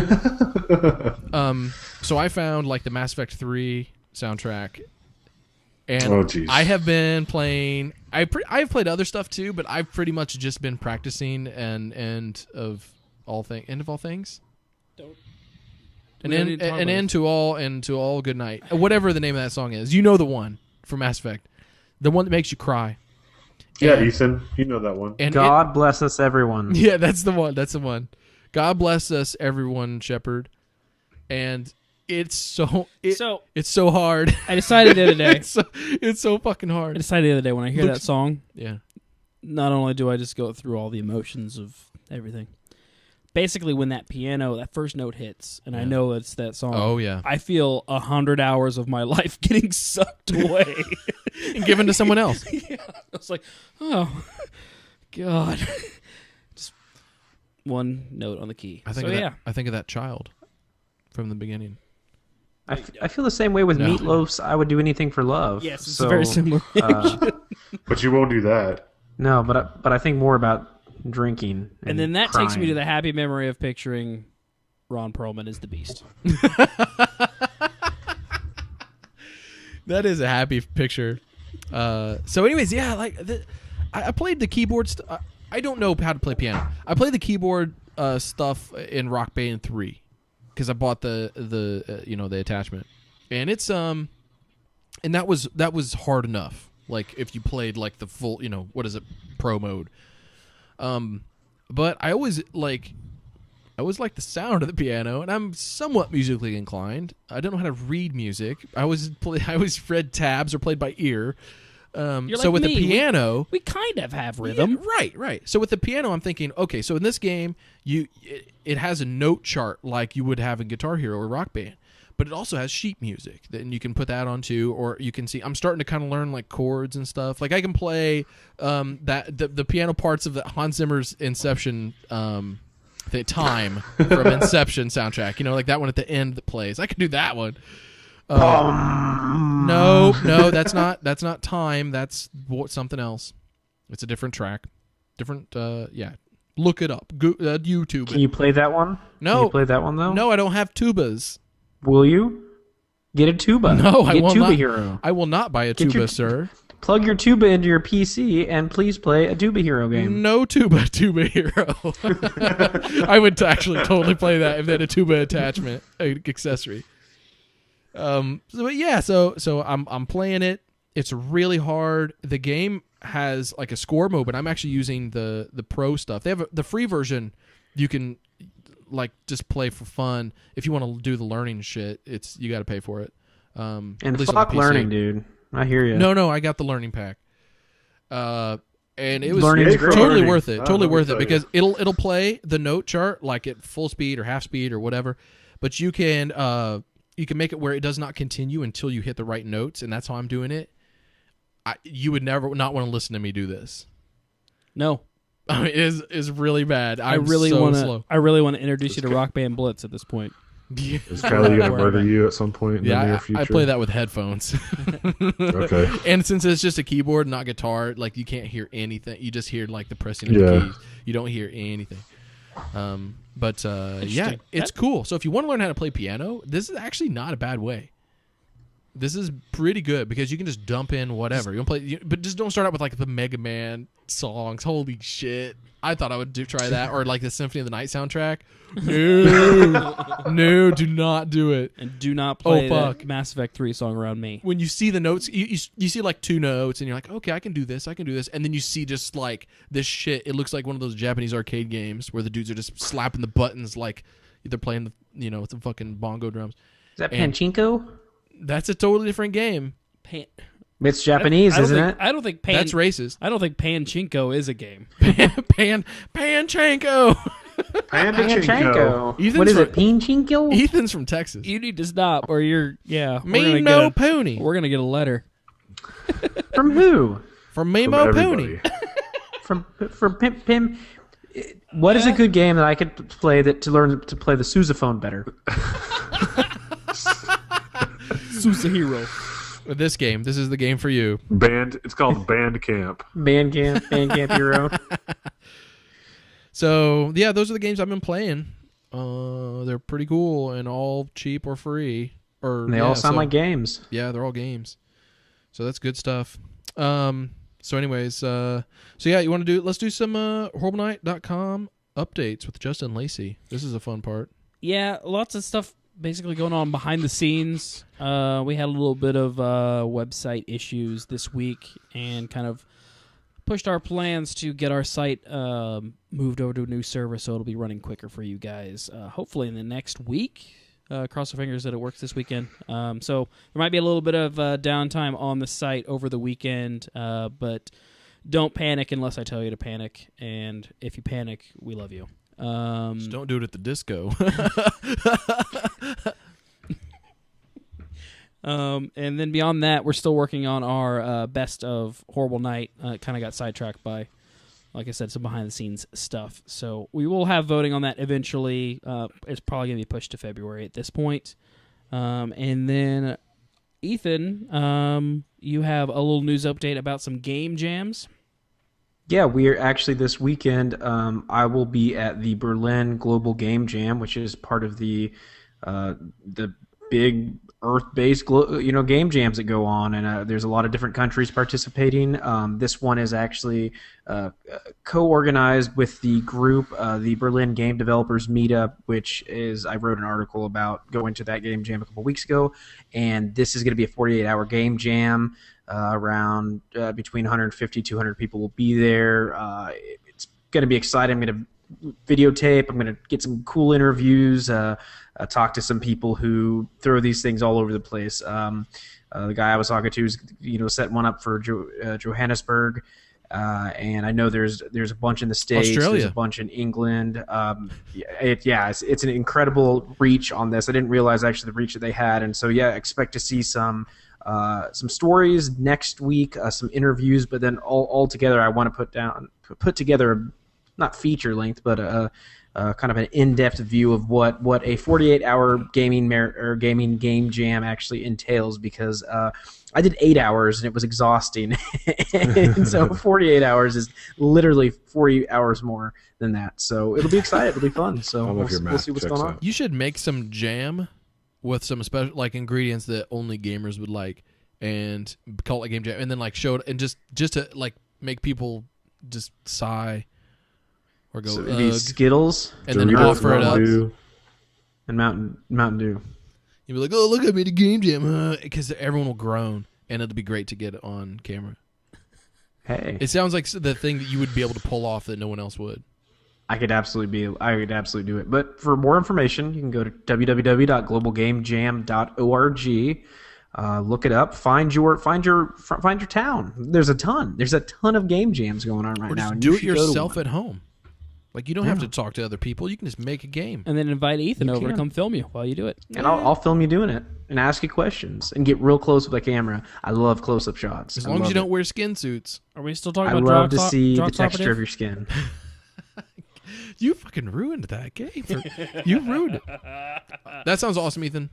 I'm really looking forward to your coverage. You do a good job with all your stuff, and you're the best. Fun. You're the best. It's our first big international event, guys. I want to have sex with you. It's very beneficial to have an international correspondent. I'm the guy.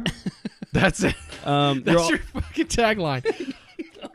Ethan Moses. I'm the guy. This is Ethan Moses signing off. I'm in a different country. That's a question. He's the guy. If you couldn't get enough of Ethan's face, I want to be the guy. We talked about it a little bit earlier. I want to be the guy too. We played that. Are you asking for a challenge? Gaiden? What was that? What were you saying? Oh, got him! We talked about a little bit earlier. Ethan starting up his weekly streams. That's the goal, at least. So be on the lookout for Ethan on our Twitch channel on Monday and or Wednesday mornings. We played some Secret World this week. What are you playing Wednesday? More Secret World? No, it's a surprise. Actually, there's 3 games that Josh named tonight that I might play.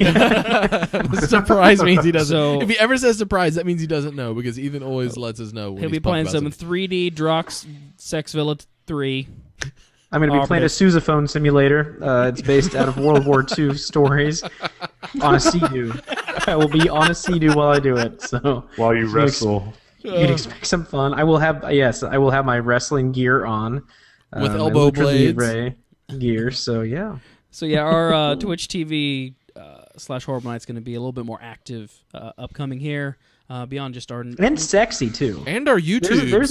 There's a level of sensuality that's going to be introduced bi-weekly. We're putting the bi and bi-weekly. Does that mean twice a week, or does it mean every other week? I think it can mean both. Okay, it actually can. I looked it up. And I don't remember what we're talking about. We had this conversation once. We argued about it, and Justin's like, "No, it means this," and I'm like, "Actually, we're both right." And that's HorribleNight.com updates. Did you have anything else? You were about to plug some YouTube stuff, so talk about YouTube. So, our YouTube channel, if you go to it, if you've never been, it's got all of our stuff. If you watch us live, there's actually there's Ethan's stuff. He does a lot of cool videos. They're neat and cool. We'll go with neat. And yeah, they're definitely neat. Some of them are cool. And so you can go see some stuff up there, but we also throw up a really nice copy of all of our Game Curious and Reflex Review stuff that we stream live on Twitch after our podcast recordings.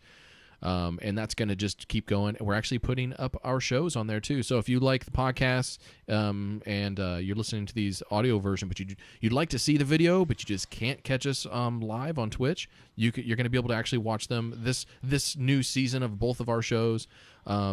The flagship shows, we will be putting up all of them up on YouTube shortly after they go up with the audio version. So you can go watch us. Throw us on your TV if you've got something that does YouTube, which is everything now. And then just, you can use YouTube like you can just dump cable and just watch the Horrible Night channel. maybe add a couple others in there because diversity is good, but definitely watch all of our stuff. I just want to say. I might be biased here, but if you watch us on television, you will get an erection. I guarantee that. Yeah. That's right, ladies.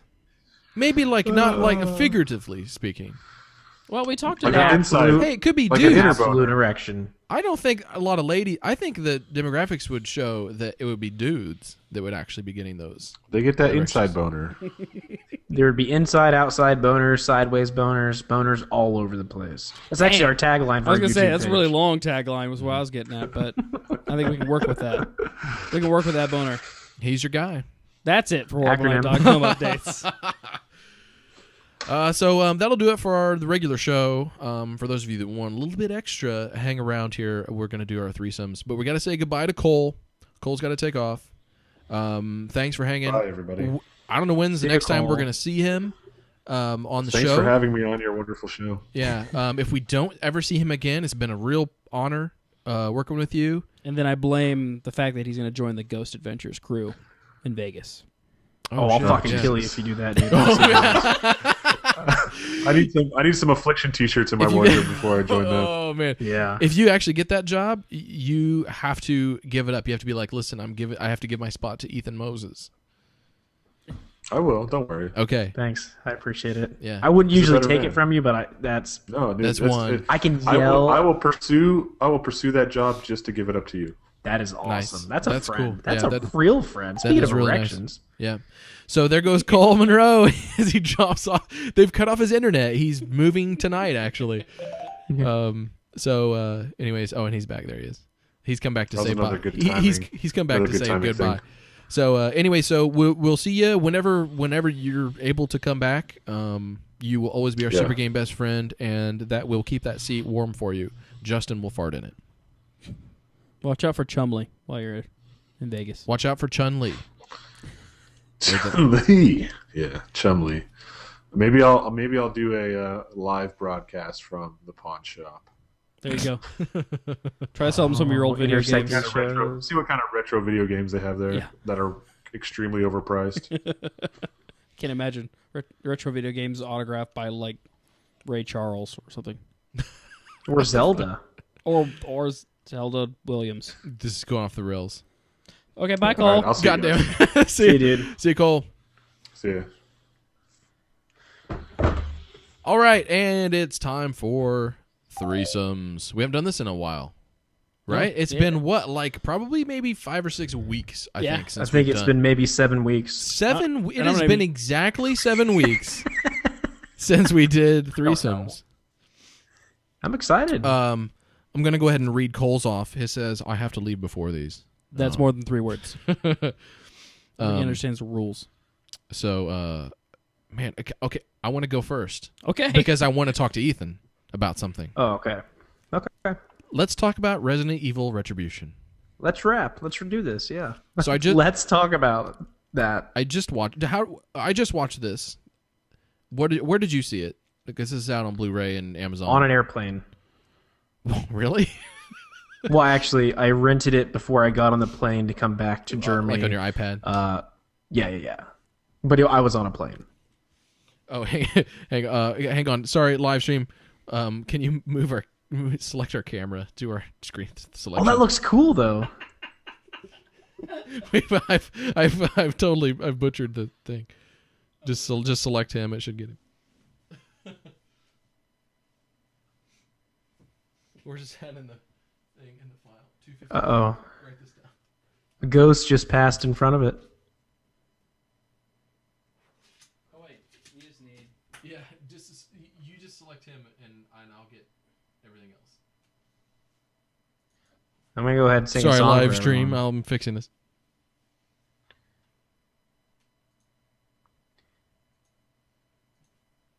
You got him? Yeah.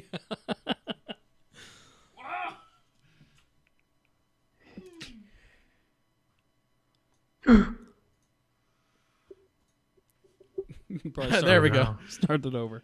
All right. No, we'll I can edit that. That's easy. So you watch this on was it iOS or so, like, or on a iPad? I mean, just on the On plane. an iPad related device. Yes. Wait, so this means you bought it beforehand? Because you probably or did you have internet on the flight and buy it? No, I rented it. You can rent. No, I movies. like the conscious decision beforehand. Well, of course it would be. It's Resident Evil. Oh yeah, Ethan absolutely. loves Resident Evil. You've got to. I've seen all the other ones. I've actually seen every Resident Evil movie produced. Yeah, I have seen all the CG. I've seen all the live action. I've actually seen the 4D Executioner Japanese theme little ride. I actually watched the video from that as well. See? Okay, and have you watched these things? No, I quit halfway through the second film. Looks like you probably aren't in this conversation then. So, Resident Evil fans. I mean, Ethan. I love the first That's movie me. though. So you actually did like it. Yeah, I just really Well, like we went together. Justin and I went on a date. we did. Oh, wow. I forgot about that. Yeah. Justin liked it because there was a hole in I the bottom didn't. of his Maybe I popcorn should- bucket. Maybe I should just watch these movies with Ethan. Actually, that would be. That's probably a good just rule of thumb. I would prefer to. Yes, I think we should all do that. Okay, so just watch this. And just so you know how I felt about the other ones, they were all dumb and they were fun. And Yeah. but real dumb. I mean, not good films by any stretch. The first one was the best, of from that perspective. But the rest of them, as they got Is dumber, 2 the worst? Yeah. No. Yeah. No, I'm gonna say yes. Really? Yeah. I'm scared either way, so it doesn't matter. Yeah. Keep going. Yeah. I like the one the Vegas one was maybe like the best of the dumb ones. That was probably for me. Whatever, they're all dumb. The best. They're all dumb. Yeah. What are we doing? What are we doing? Right, here? they're Yeah. all super dumb. But so what they've done is in this latest one, which is definitely the dumbest, and it takes place the entire thing in one umbrella facility, but they've done it so basically they've set up these fucking holodeck things or something, and so they've got these different environments like New York and Tokyo and suburbia and all this. So you've got all these different environments that they're like fighting stuff in, but they have thrown in the kitchen sink. So if you were one of those, if you're a Resident Evil game fan, first of all, you probably appreciate when all the dumb shit, because it's like you've got to, right? Because it's Resident Evil. Yeah. But if you were ever going, man, I wish they would just throw Leon in. Man, I wish they would just bring in Ada Wong. Oh, God damn it, where's Barry Burton?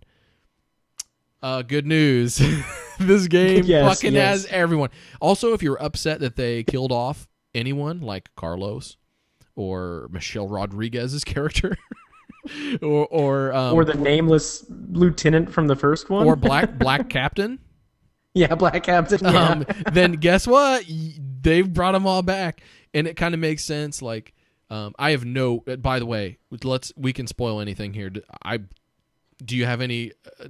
Do you have a problem with that, Justin? No. Okay, so they literally brought back every actor from every fucking movie in the whole series, and but in a very scientific way. yes, they're all clones because they're clone dudes and they're running tests and they need clones for tests. They clone millions of copies of the same 100 people. Mm-hmm. So okay, I want to talk about Barry Burton because Yes, I do too. that is the ultimate fan service. Like I can't think of a single instance in a film where there has been more obscure bullshit fan service than Barry Burton in this latest Resident Evil film. Yeah. No one except like diehard Resident Evil fans have any idea who the fuck Barry Burton is. and he is brought in, and I cannot remember the name of the actor that plays him, but you've seen him in shit before. Like he was like he was the badass. He's got a very unique look. Yeah. He looks like a badass, and he was the hard ass military guy that came in on the last season of Lost, on that ship. He was like the head of like the badass dudes. But he's been in a bunch of other stuff too. But he always plays like a tough dude, and this is the first time where he's been like a likable guy. He has the beard, and he has the fucking red vest, and he's got like a 357, and he has like when he like has this scene, he has this moment. You know what I'm talking about? Like he has this like moment of glory, and it's just like when every time Barry's on the screen, it's like they're going. It's like they're going like, "What's up, Resident Evil fans? Like diehards, it's Barry. Barry's in here." He. Do you feel like he broke down the fourth wall a couple times? I mean, I almost felt like he was looking right at me. Yeah. Like, as a Barry Bird fan, he knew I was watching, and he knew I was happy. There's a part where he's lying down and he sits up, and I felt that was the point in the movie where I was like, okay, I get this movie now, and I'm okay with it. It takes the fifth movie in this series, this Lord of the Rings like epic series of hilarity to fully understand that they don't give a fuck. I used to think they were insulting Resident Evil. They don't give a fuck. They want you to smile. They want you to have a good time. They want to throw a bunch of random stuff in there. They want clones. They want super secret facilities. They want airplane battles. That's in there. Being into the movie Kung Fu fights. Is that what you want? 50% of this movie is in slow motion. It would only be like a 40-minute film if it was done in like full speed. These movies are Paul W.S. Anderson's birthday gift to his yearly birthday gift to his wife Mila Jovovich. Mm-hmm. Because if they weren't for these movies, she really wouldn't have like the same career anymore. Like her career is never really blown up. Everyone knows her as Leeloo Dallas, but like her husband directs and writes these films just for her. This is a birthday gift. I'm just convinced. But anyway, so it's so fucking dumb, but like Leon's in it, and Leon's a pimp, and they play him straight, like real straight. Yeah. Like I really like, I fucking love how they've done that, because Leon is like a real straight dude. Like in the games, he's pretty much like, he's pretty serious. He came in as a young hotshot. He got kind of reality kind of introduced to him pretty quick. You know? And he's like a real serious dude. Ada's good. Oh, by the way, I will say that I got to go back on the one thing. They don't have Chris and Claire in this one, but they were in the last one, so whatever. And I didn't really give a shit about him. Jill's back, and Jill plays a huge part in it. It's just like, hey, look at all these people. They're hot and they're shooting guns, and there's zombies, and people are dying, and stuff's getting ripped apart, and Wesker is the video game Wesker. 100%. You could as easily thought like that this was a scene out of Resident Evil 5 or something like that. Like Wesker, Ethan, speak on to this if you. They even changed the actor as well, and I mean you can't tell because this one does a good job of being. It's not like it's bad acting. It's just when you're acting exactly like a video game character, it's really tough to like be legit, but he does it completely legitimately. Like it's like, oh my God, like, which may be kind of sad that Wesker's more or less, out of the series, supposedly, right? Right. But oh man, oh my. Can I just talk about the last 5 minutes of the movie? Please do.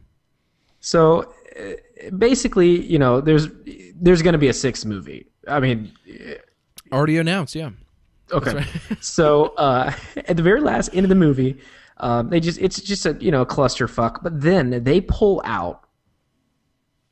Alice is on top of the White House, and they pull out of the scene, and there are just zombies and those flying. The flying things from 4 and 5 or 6, isn't it? Yeah. Yeah, from 5. And just everything's. I mean, it looked awesome. Like that looked awesome. Like it was like if you combined Starship Troopers, StarCraft, and Resident Evil together, that is what the sixth movie is going to be. And I think the sixth movie could actually be really good because they've taken the campiness up Like they've All right. shot it out of the park. But it was a scene though where it's like who all standing there in a row, like the sweet pose. It's Wesker, Alice, is Leon there? Leon and Jill Valentine are all like it's like all of them together. It's like, oh, so the next movie's gonna be this sweet 4-player co-op game you've been wanting this whole time. Like it's gonna have all the best characters. Like it's so much fan all service. The horror and here's all the action. Yeah, Like someone somewhere in the world masturbated on a screen, like ejaculated onto a screen of this film. Like there is a Resident Evil fan that doesn't care about like canon more than they care about just seeing the characters realized on a screen. Like, and so there was the climax of the film had to have been like for them just the ultimate, just like the ultimate vindication of like, yes, it's, you know, like finally recognition, like, yeah. The only thing missing from this film was Hunk, Joseph Frost, and Enrico Marini. You're right. Hunk would have been. How the fuck did they miss Hunk? Because that one would have been the one, right? That is the ultimate fan. Or Tofu. Oh, Tofu whoa! Let's come on. Let's Could you imagine save the a scene, little though? something for the sequel here. Here's how the scene works out. The very beginning of Resident Evil 6 is going to be they're all sitting there, their backs against the wall. They have nowhere to go. And then suddenly, I mean, I don't know how Tofu sounds, but I assume it's a lot like, Batman. You guys. Well, I guess that sounds more like the guy from Waterboy. You guys need some help. Fucking Tofu waddles out with his knife and just makes his way through there. And then somebody will be like, who's this guy? Oh, he's a mercenary. And then he'll go by himself and kill a bunch of stuff, and then it won't matter. They won't reference it the whole time in the rest of the story. I work alone. Yeah. Right. Oh, shit. So, I mean, if you know... So yeah, we spoiled a lot of stuff, but there's a lot of other stuff in there. Go watch it. It's fun. It's dumb. Do not expect a good film at all. No. You'll be so disappointed. But if you like Resident Evil or you appreciate it for how dumb it is, the games, you'll appreciate how dumb the movie is. And it's got Leon. And his hair is great the whole time. And it was kind of funny. There was some funny moments because it seemed self-aware enough that it was kind of funny. And you also you knew right off the bat which guys were going to die. Mm-hmm. So, which the two foreign guys? Yeah, right. The guys that weren't in games. Yeah, they're gonna die. This is quick, but Dredd 3D, I guess is the full title or whatever. Dredd. Yeah. With Carl Urban. Yeah, not Keith Urban. Yeah, not Keith. Awesome. That's all I. Amazing. I loved it. It was a great movie. It was a great comic book movie. It may be one of the best comic book movies I've ever seen. So accurate it felt like the comic. Now, average moviegoer maybe would not get it because it really is just like. Would they still like it? Would they still find it entertaining? Entertaining, sure, okay. but they won't appreciate exactly what it is, which is like it's an issue of the comic. Just an issue. The whole thing takes place. It's part of it's because of budget constraints, maybe, but it's like well written. It's like the whole thing takes place in one building, basically. I mean, there's setup and stuff, and you see other shit. But like after the first 10 minutes, you're in a building. But it is so cool. Well done. It is a Judge Dredd film. The Stallone one is what it is. It is what it is. But this was awesome. I absolutely loved it. The action, the pacing, everything was fucking perfect. This one have been better with Rob Schneider. No movie is better with Rob Schneider, but there are certain films that he does belong in that deserve him. I'll just say that. This game is getting a lot of buzz as it came out. Movie. Yeah, we're talking about movies. This movie has gotten a lot of buzz as it hit Blu-ray and hit the streaming services and that kind of thing. So I went back and watched the trailer and was trying to sell other people on it.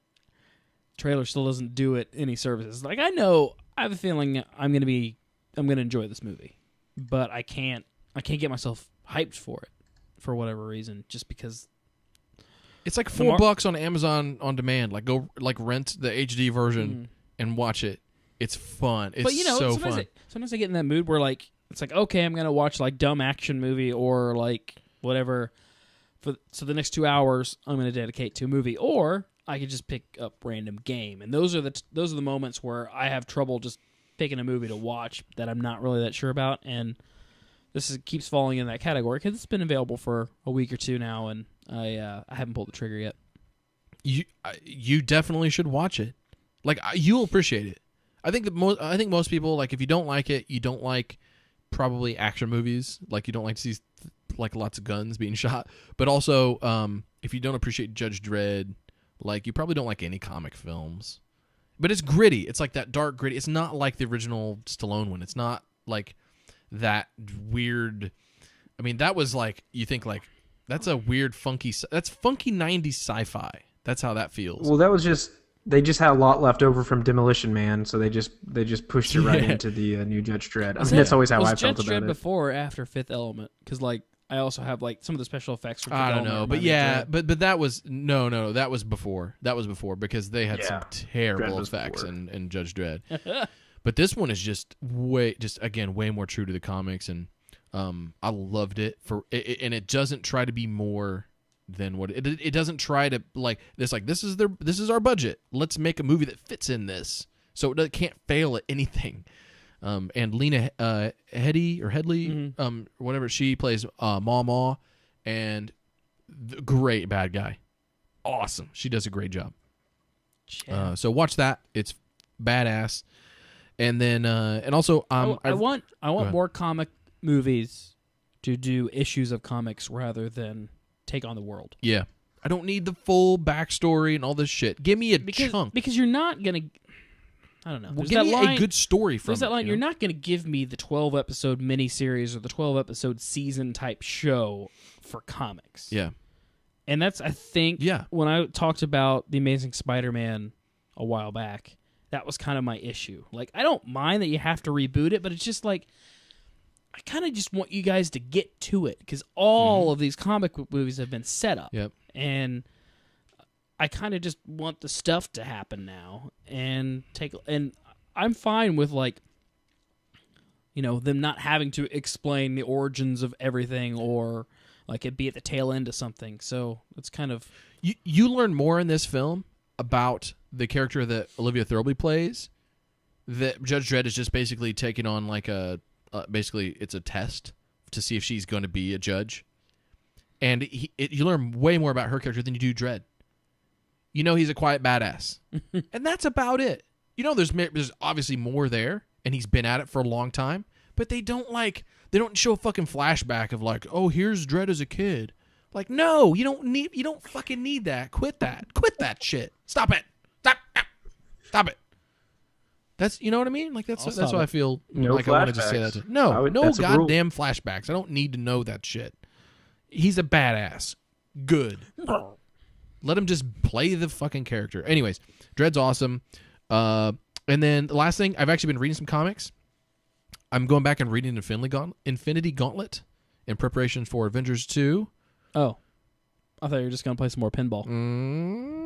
And yeah, because the pinball shit, it kind of got me going. But it's awesome. It's cool. Thanos is a pretty deep character, so I'm really pumped for that.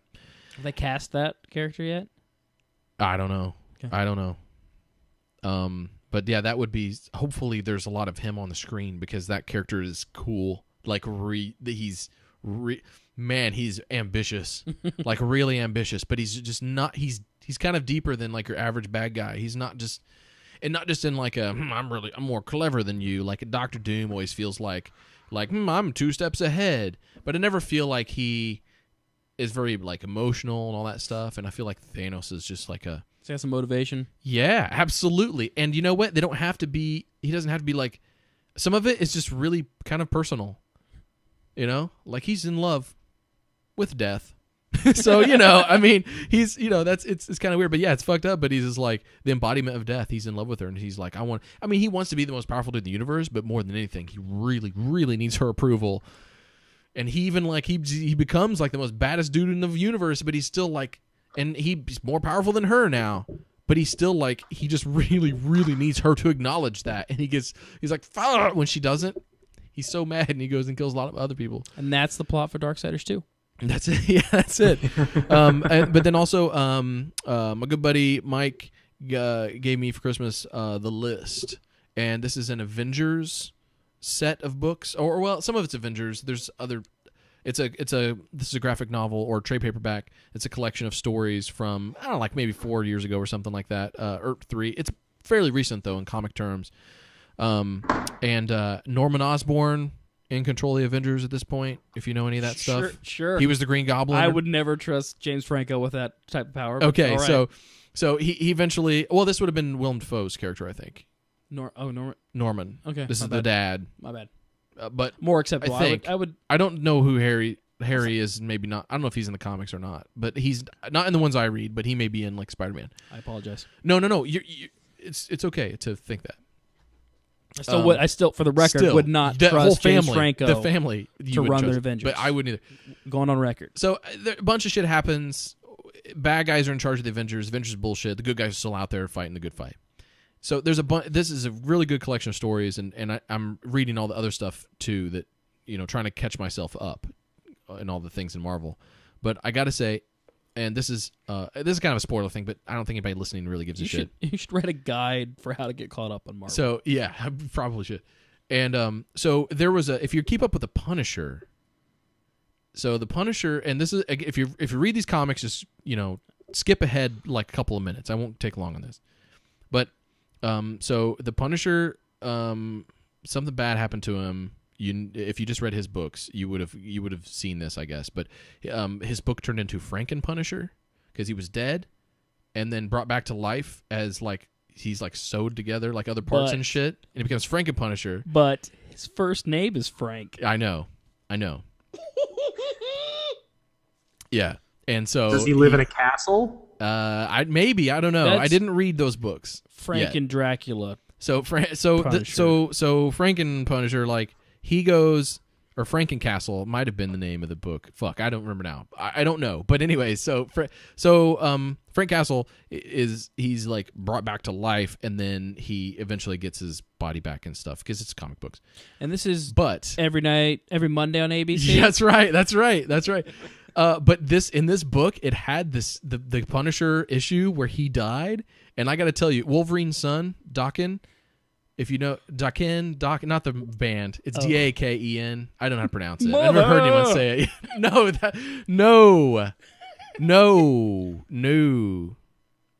Danzig. The Glenn Danzig was not in Daken. What the fuck? Daken did Dream Warriors. Sometimes I get excited for Danzig references, and I lose track of what's actually happening. So, so Daken, who's Wolverine's son, he's got claws and shit. He does not have adamantium, but he's very similar in powers to Wolverine. And he gets into the Punisher, and it's a great fight. Punisher does a good job. And then he gets completely fucking mutilated. Like, chopped up into little tiny bits. It is messed up. Like, I've never seen a dude get eviscerated in like a book like that. Like, I'm like, what? That's how he dies. Like, that's how he becomes Frankencastle or whatever. He actually gets, by Wolverine's son, he gets his arms chopped off, and Wolverine's son's talking shit, and he gets his legs chopped off, and he's a torso, and he gets his head chopped off, and then those other bits get chopped up, and he kicks him off this roof into an alley, and there's just bits of viscera. It's gross, and it was the most surprise. I'm like, holy shit, they killed the I mean, you know. Anyways, so that's my Threesomes. I went super long. I apologize. I hope that was entertaining. Never mind. I was gonna make a harsh punishment joke, but never mind. Why, God, are the innocent dead and the guilty alive? Is this justice? Is this punishment here in me? That's from Dolph Lundgren's speech in the original Punisher film. Oh, I was just gonna make a Tom Jane reference to tie into Arrested Development, and then cut to Ethan. Threesomes. Yeah, that's an easy follow up. So I'll if we didn't lose everyone, from one person. Okay, here we go. I got a transition. The Punisher fights crime, much like Liam Neeson does in Taken 2. Hey, The most unnecessary movie I have ever seen in my entire life. Wait. We just got done talking about Resident Evil Retribution for like 15 minutes. Yeah, way too long. I'm throwing out there for comparison's sake for people. I believe you. I believe you that Retribution is entertaining and that Taken 2 is better than Tekken 2. No, it's probably not. But Taken 2 is unnecessary. It's not. It was funny because you felt like Liam Neeson knew the whole time, like he didn't want to be there. It was like his mom made him get up early, put on his church clothes, and film Taken 2. Like that was the look on his face the entire fucking time. I want to be in Dark Knight Rises more. I was gonna say it was like he cringed every time they had to like validate it. So when he had to say the line, "I've been taken," like he just used. Wait, does he say shuddered. I've been taken too? Because that I've been taken. I was waiting on bated breath for that, but that did not happen. Oh man, that would have been the best. I've been taken also. He Just with a little, not even a head move, but just like the eyes looked at the camera for a second. Lost opportunity. I love the first Taken. I thought it was completely unexpected. Wait, Verdine in the chat, I got a shout out here. He asked a question. He still has this particular skill set. Yes, he does. He's he doesn't use that line though, but he does have, instead of having like a phone conversation, because he's the one that gets kidnapped, he gets taken. So he has like a direct conversation, basically amounting to, "I'm pretty good at doing like things like killing you, so chew on that, and then let's go from here." And it was silly. I felt bad for Liam Neeson. When I saw the Taken 2 poster here in Berlin, like I was like, is that maybe just a European thing? Like there's no way that got released back at home. And it did, apparently. And I can't believe it got very good reviews. It was awful. And I hope they're done with that, because if you get kidnapped 3 times in a row, you have lost the mystique of what Taken was. And I thought it was going to be his daughter again, because here's the thing that doesn't make sense. You should work on some his other daughter, skill sets. When she went through a traumatic, if you watch the first movie is pretty raw in some scenes. There's some scenes that are like, whoa, shit. Like it's an action movie, but there's some sketchy shit. So his daughter's fucking traumatized. And then in the next movie, he's like, hey, why don't you come overseas and visit me? We'll be maybe 200 miles away from that place that you got kidnapped in. If you think it's safe to get on a plane, you should come see me. Yeah. It's, oh my God. Really bad movie. Clean yourself up. I was disappointed because we actually bought it because it wasn't available for rent, and I was so excited to see Taken 2 because I like Taken 1 so much. So yeah, big mistake, but you know what? Whatever. Sounds like you're the one that got taken. Oh yes, I did. I got taken to the bank. Next. The heist. Okay. So I was looking up, because we're streaming, and I'm trying to get some pro tips on streaming. And I've gotten some really bad ones. I'm no longer watch other people's streams because a lot of them just aren't really very entertaining. But I've gone onto a few on YouTube. That must be highlights. And people were playing a game called SPC or SCP Containment Breach. It's like a horror game. And I looked that up. And it looks scary as shit. Yeah. And there's a whole like internet created like database of this SCP Foundation.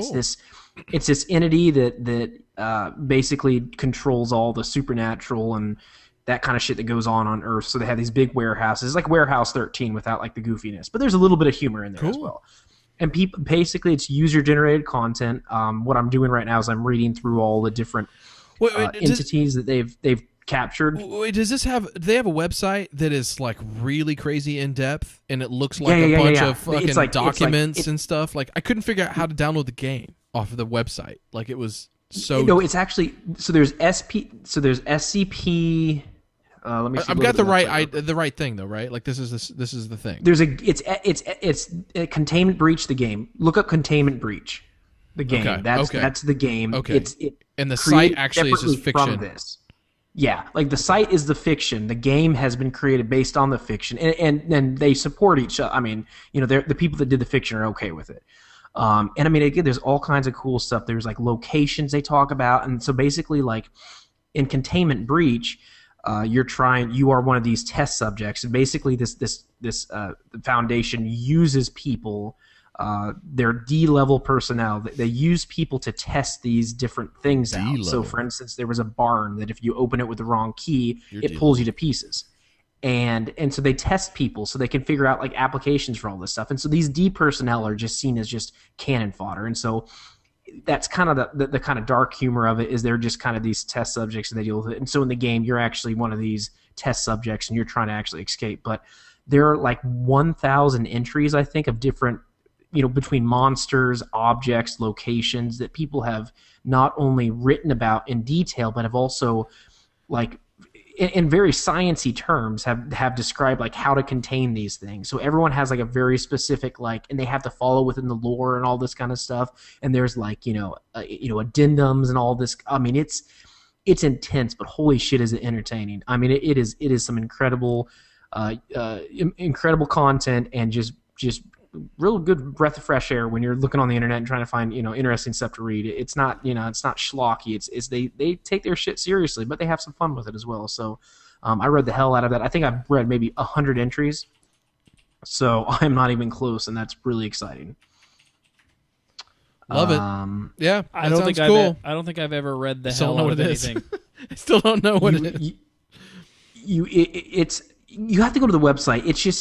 It's like you're almost going to like a scientific Blair journal. Witch Project.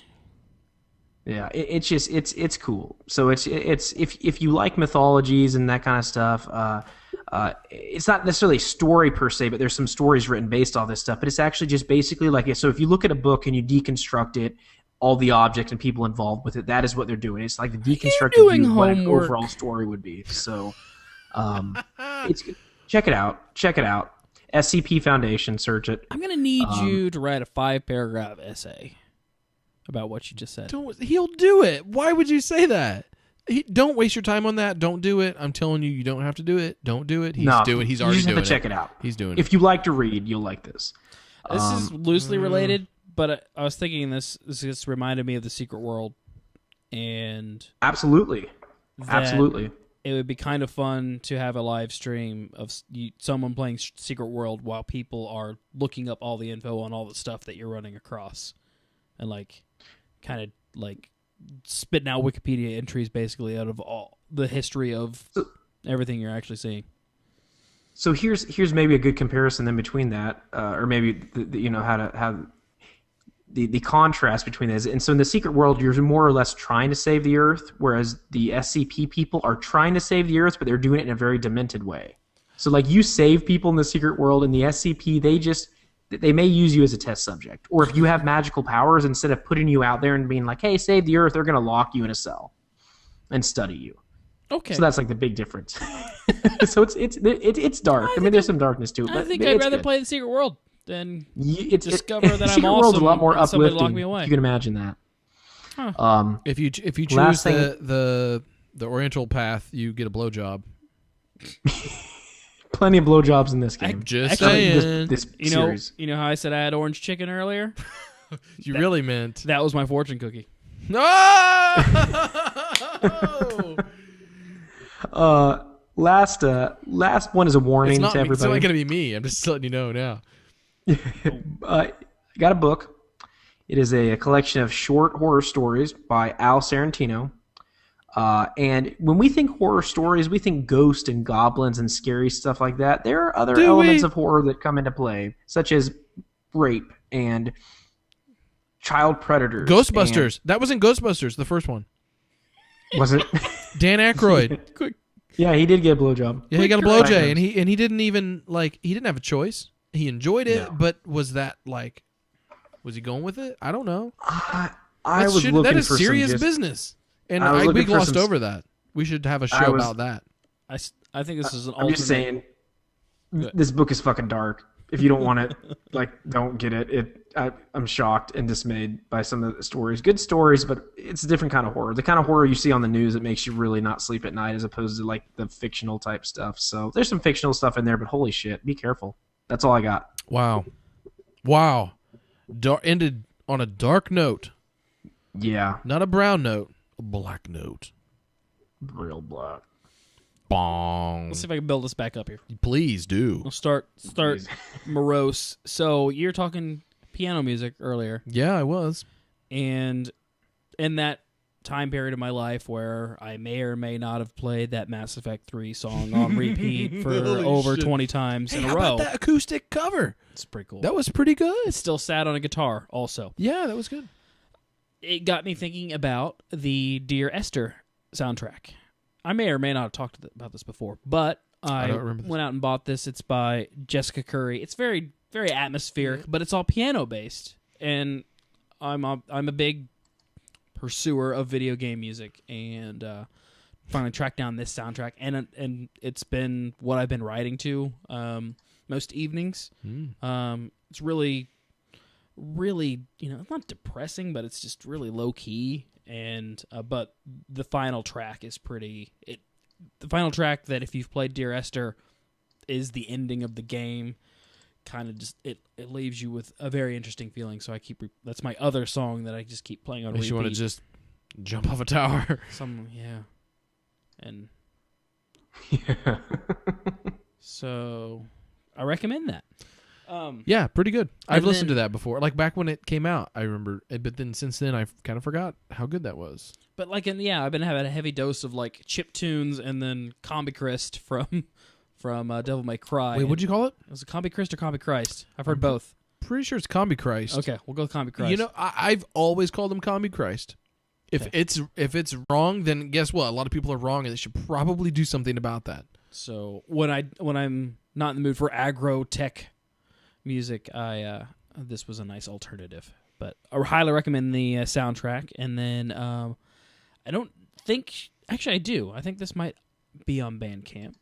But I spend a lot of my workday on Bandcamp because I'm always looking for instrumental music to write to and to do my job. And so this lends me to Bandcamp because there's a lot of video game music out there too. A lot of the chiptune stuff I discovered. And they've I think last week just launched their Bandcamp fans pages where you can basically you create an account. Oh yeah. You create an account, it creates a profile, and it shows all the music that you've bought through Bandcamp and that you're a supporter of these artists. Only stuff you bought, or can you just add stuff to your page just for you can funds? You can follow new artists, but like when it shows your collection. You can also I think you can view who you're following and view who your friends are following to discover new artists, but your collection is what you've actually purchased through Bandcamp. Because I've bought music through there, but honestly, most of the time because I listen to so much stuff, I'll just stream a lot of times. I try to plug them and buy when I can and that kind of stuff if it's really good, but I don't always buy everything that I would recommend. So that would be important for me if I was going to like put together a page. Because I listen to a lot of Bandcamp too, and I get pretty diverse on but it's almost always in the chiptune tag. Chiptune, not tunes, which is kind of weird, but chiptune is the main tag for those kinds of that kind of music. But it's not all just like super. It doesn't sound like Atari shit. Like there's like Sid and stuff like that, but some of it is techno, some of it's rock, but there's real instruments in a lot of it too. So it's another social network profile, but I mean it's not about activity feeds or anything like that. But you find friends, you follow bands, and then when you go to that band's page, if that's in your collection or you're shown as a support, which makes you a supporter, like you'll see your icon on their page, and you can find the other supporters. And then I'm getting a lot of use out of finding supporters that are showing up on multiple things that I already like. And then digging into their collections and finding new artists. Cool. So it's another way to discover people with similar tastes too, especially like similar tastes to if you're on Bandcamp a lot. And it's been harder to browse or find new stuff. I feel like Could you go through the first two pages? You've listened to everything on there 100 times because I have done the same. So going deeper, sometimes I'll just like go like, let's just go 5 pages in on the chiptune tag on popularity and see what's there. And then if you do want to support stuff, I mean, I think almost all the Bandcamp purchases, they give you like a baseline price if they set it, but and then you can also like pay what you like or pay above. And so a I'm just couple bucks. Like this stuff is cheap. Yeah, there's a lot of great artists out there, and I love this service. So I was excited to see them. What's a couple of like bands that you've been listening to like a lot just very recently? I mean, I'm pretty much obsessed with Danimal Cannon, who's behind Arm Cannon.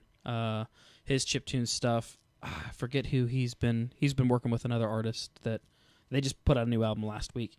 And then a lot of Starscream, which is probably one of my favorite chiptune bands. There's also Infinity Shred under that banner. That's their other project, and then Disaster Piece. So those are my big ones. Format is my recommendation right now. The number 4 MAT.bandcamp.com. They've got like 8 albums. It's and they're really all cool. Awesome. It's really cool to see like there's a lot of collaboration between these artists and just try to see what their network is. I'm just kind of really fascinated by that whole scene, and I think Bandcamp's the best place for that stuff. And you can stream everything on there. Like you don't have to buy to listen to anything. It's like all streamable. And it's really mobile friendly too. They got a good mobile site. It'll play on like Windows Phone or iPhone or whatever. And I've also been listening to a lot of Moon, which is heavily featured on the Hotline Miami soundtrack. Oh, okay, so cool. They probably do the song that you associate with that game if you think about it. Awesome. And then finally, I think this is my 3rd or 4th attempt to like the show's Justified. And I fucking love it now. I don't know what it is. I think it's just coming off of a lot of high production shows or like, I don't know, science fiction-y shows. This Justified is grounded. This is just a cowboy U.S. Marshal relocated to his hometown in Kentucky, rural Kentucky, and he's just picking on rednecks and, just dumb rednecks that are breaking the law, and he's just playing mind games with them and then taking them out, and has just most episodes have some satisfying conclusion where, he's basically the kind of rogue U.S. Marshal that's kind of in trouble because he may or may not have shot a guy, and maybe he shouldn't have, but he was also justified in doing so, and so everything kind of plays off the fact that he's got a little bit of an anger streak to him. Timothy Oliphant is the main character. The reason I didn't like the show originally is because it took me a while to like him after coming off of his Die Hard movie, because he's the bad guy in Die Hard. Did you not watch Deadwood? I did not watch Deadwood. What? What is... There's only so much time for so many shows. You should probably correct that. Okay. That show is amazing. It's one of my favorite shows of all time. Loved it. HBO show, so it's going to be high quality. It's a Western. Timothy Oliphant's a sheriff. You'll recognize the dude that's like his... That's Ian McShane. That's all that stuff. Oh, yeah. Oh, yeah. It's so good. That's where everyone grew to love him. Gotcha. Was that show. You got to watch that. My interactions with Timothy Oliphant were Live Free and Die Hard and the Hitman movie that I didn't see. So and he was in the one with where what's the girl who was like in porn and she moves in next door to the kid and he takes her to prom or whatever. Girl Next Door? Yeah, that's okay. Yeah, is that Never right? been kissed. I think it's Never Been Stuffed, I think is the name of the... No? Is Sixpence None the Whit Richer? Maybe that's it. That's the one.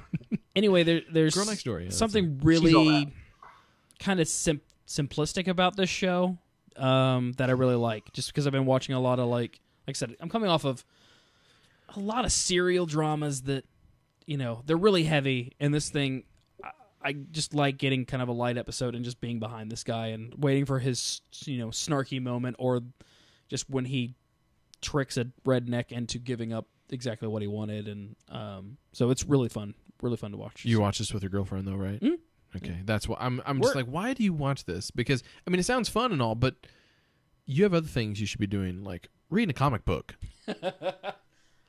No, we try to find shows that we... Yeah, no, I get it. I get that. They like spending time together, Josh. Yeah. They like to do things together. I do too. Their family likes to do things together. You shut up. That's it. Shut your mouth.